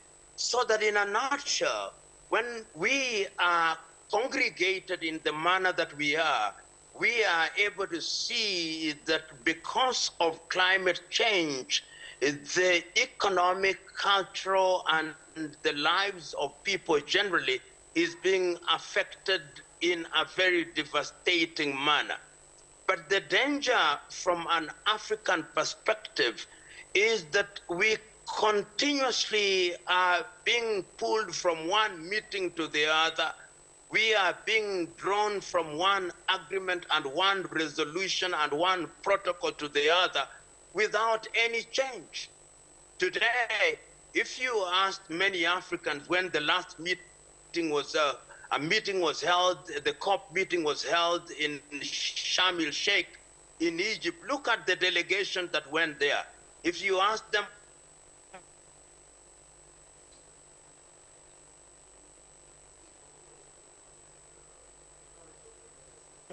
what did you learn from Sharm el-Sheikh? They are nothing. What we are doing is to wait from meeting to meeting, which and appreciate the effect of climate forum. But I want to conclude by reminding us that the time is now for the continent of Africa to wake up, to give meaning to the decisions that have been made over the years. Let us go back to Stockholm and ask ourselves, what did Stockholm contemplate in 1972? Let us go back to Rio. Let us go back to Kyoto. Let us go back to Paris. And let us come to the conclusion that if we were to liberate ourselves from the impact of climate change, it is incumbent upon us to do two things. From a continental level, to collaborate and to invest a lot more in research and development, and to ensure that we finance issues relating to climate change. Permit me to end there in the knowledge, among other things, that you have dealt with all the critical issues, and secondly, because technology is also conspiring against me and by extension us. Thank you very much. Thank you, thank you. Professor, can I ask you just indulge, because you did say two questions, so I've kept the audience on tender hooks, yes. But so let me pray the technology yes. holds. Two questions. Akil? And then one other person. Blessings. Thank you for enlightening us and empowering us today. I think we all felt your spirit here in the room. And I want to ask, you know, you mentioned that the two things that is holding Africa back is one, that it's divided, and two, we're trying to develop the technological infrastructure to develop what we're doing. And when it comes down to uniting, you know, the different countries and the different cultures across the continent and across, obviously, you know, in the Caribbean, the diaspora as well, what do you think that we can do based off today and coming forward to make sure our legacy can uphold, to make sure that we continue that unity and bringing us all together to achieve that change that you're speaking about? Thank you very much. Number one, in order to understand the African appetite for unity, we must go back to 1963, where the leaders gathering in Addis Ababa did recognize that if Africa were to succeed, there was a need for unity. Of course, we did not have unity. But in 2015, under Africa Agenda 2063, we once again recognized that if we are to go forward, it is necessary that we collaborate to ensure that we focus on the things that affect us in a very practical way. If you look at the desertification of Africa, and you look at the areas such as the energy, you go to West Africa, look at the rivers there, the Kainji Dam, the hydroelectric power. You come to the Democratic Republic of Congo, you look at the Inga Dam. You come to the Kariba Dam, you come to the Grand Renaissance Dam in Ethiopia, and the Aswan High Dam in Egypt. you will recognize that all these initiatives are necessary for purposes of powering Africa. And when I talk about powering Africa, and with regard to your question, what it is that the diaspora can do, you will recognize that the Ethiopian Grand Renaissance Dam is 80% financed by Ethiopians in the diaspora. So going forward, I am of the view that beyond tokenism, it is important that we engage the African diaspora, persons of African descent. And I'm very happy, particularly when I listened to the Barbadian Prime Minister Mia Mottley and her continued enthusiastic articulation of the need for collaboration. One of the things that therefore we must do going forward is, as Africans, to use this emerging enthusiasm as a catalyst for collaboration. If we look to the West for purposes of financing our activities, then we'll always have the shorthand of the stick. And I am one person who looks forward to the day when Africa will dedicate at least 1% of her GDP to deal with climate issues.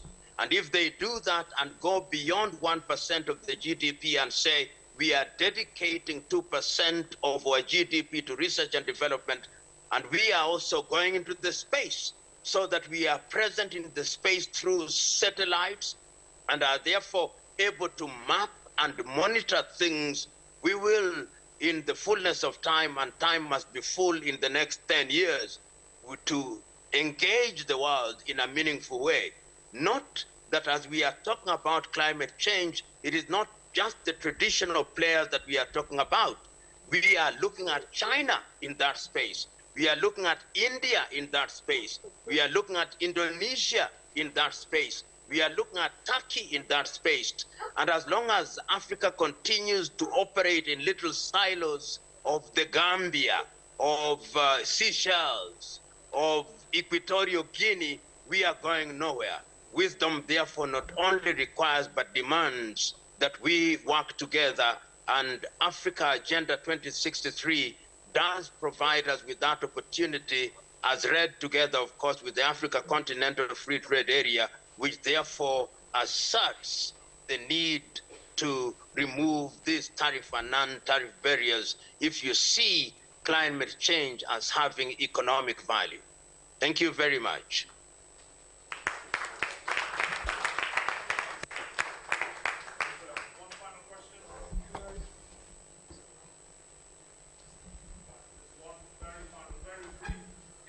Yeah, good afternoon, brother. My name's Abdullah Ija from the Gambia. I'm the only Gambian in this room, I guess. And thanks for touching Gambia. And I, you know, between, I was just from Gambia. I'm based in the UK. I was just in Gambia 4 weeks ago, 4 weeks in Gambia. But what tends to happen, you know the history between Gambia and Senegal, especially the river. But what tends to happen now, the diaspora in the Africa, especially Gambia and the region, there's been taken over by the investors are coming over, taking the land by especially Indians, particularly, and the Iranians and this thing. It's sad though, the government is out of control of that, getting these people coming over, trying to do, and part of those, creating employment, they're doing for themselves. As of today now, I was talking to an Indian, there's 10,000 Indians in Gambia. They're taking the businesses and all those. So my question now, what do Gambians, what can we do to take responsibility of our own country? Yeah, defend our own country, protect our own Gambians, in your opinion. Thank you. Number one of the things that we must recognize, and I think it is Zambia's Simon Mwansa Kapwepwe who said that if Africa remains disorganized, the former colonizers will come back as investors. And we are beginning to see that. The disorganizations, the Gambia is a small economy which for a long time, as you know, has depended on tourism. And you remember the very brief dalliance between Senegal and Gambia where you created the Senegambia. I still hold the view that in order for small countries such as the Gambia, such as Guinea-Bissau, and little countries in that region to enjoy the dividends of economic participation, it must be in the context of ECOWAS and ultimately in the context of the African Union. Because we talk about African Union as having Africa as having a population of 1.4 billion, but look at our GDP continentally. It is about 2.5 trillion United States dollars, which is still smaller than the economy of Germany, which has a population of 80 million. So countries such as the Gambia, must in the nature of things participate a lot more actively in the economic community of West Africa. And I want you to go back. There is a book that is written about Dauda Kairaba Jawara, who was your first president in 1960s. And I want you, despite his failing, to listen to Dauda Kairaba Jawara. He took the view that the Gambia could only realize our potential by collaboration, because if you continue to rely on tourism, which is a fickle industry, you are going nowhere. And I believe it is you who talked about desalination. I don't think we have reached the level of supplying our water needs through desalination. There are enough rivers, the aquifers are still rich and are properly charged, and my single sentence answer to your question, Africa is going to realize our potential through collaboration, starting with the regional economic communities, that is ECOWAS, and I'm aware that the Sahelian states are threatening ECOWAS, and I support the Sahelian states because that is what you need to re-energize collaboration. And if we do that, and there are 8 regional economic blocks in Africa, and if we do that in a deliberate manner and focus on research and development, focus on what we need to preserve the groundwater system, the next wars, if we are not very careful, is going to be about water.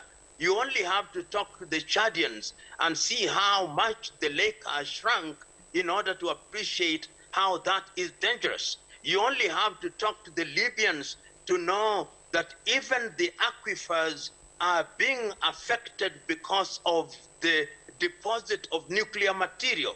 So in a nutshell, I am recommending to the Gambia to ensure that they collaborate within the African continent, because if Africa is not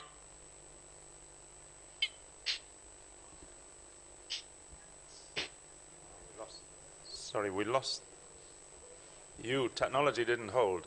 1 second. careful, yes. We are going through what that the Americans are there, the Europeans, and I'm lost because technology is conspiring against me particularly.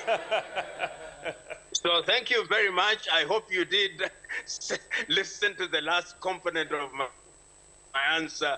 So I wish you very well, and I hope that when you go back to your countries, you are going to be crusaders for the things that we are talking about. So it's not just boardroom, but these things must go back to the villages, and each one of us must do whatever we can to make a contribution by planting trees, by ensuring that we clean rivers, and all the things that we all.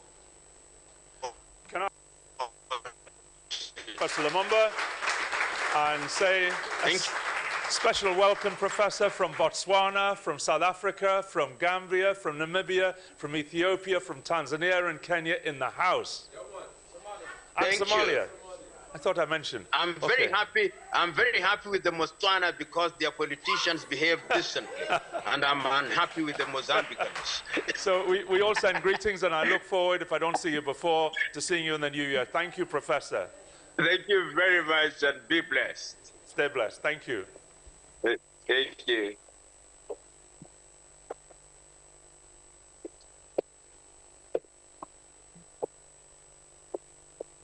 Really cannot follow that. I don't even attempt to. So can I call my brother, who is going to close with a prayer, because we'll close a little bit early today. Long day. And I'll leave you with some inspiration, because you've had that already. I don't need to say anything. Thank you to you and you all. I don't need to add anything. Okay. Okay, سبحانك اللهم بحمدك أشهد أن لا إله إلا أنت أستغفرك ونتوب إليك. Amen. Thank you. See you bright and early tomorrow morning, 9:30. Please be here. 9 o'clock, 9 o'clock. And by the way, you're not supposed to bring food in here, but you can bring soft drinks and stuff other than that, okay? So please, and work on tomorrow evening, going somewhere for party and restaurant. Please, I want before this evening, you have suggestions at the back.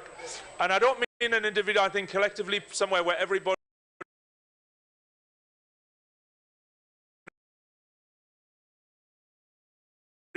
can enjoy.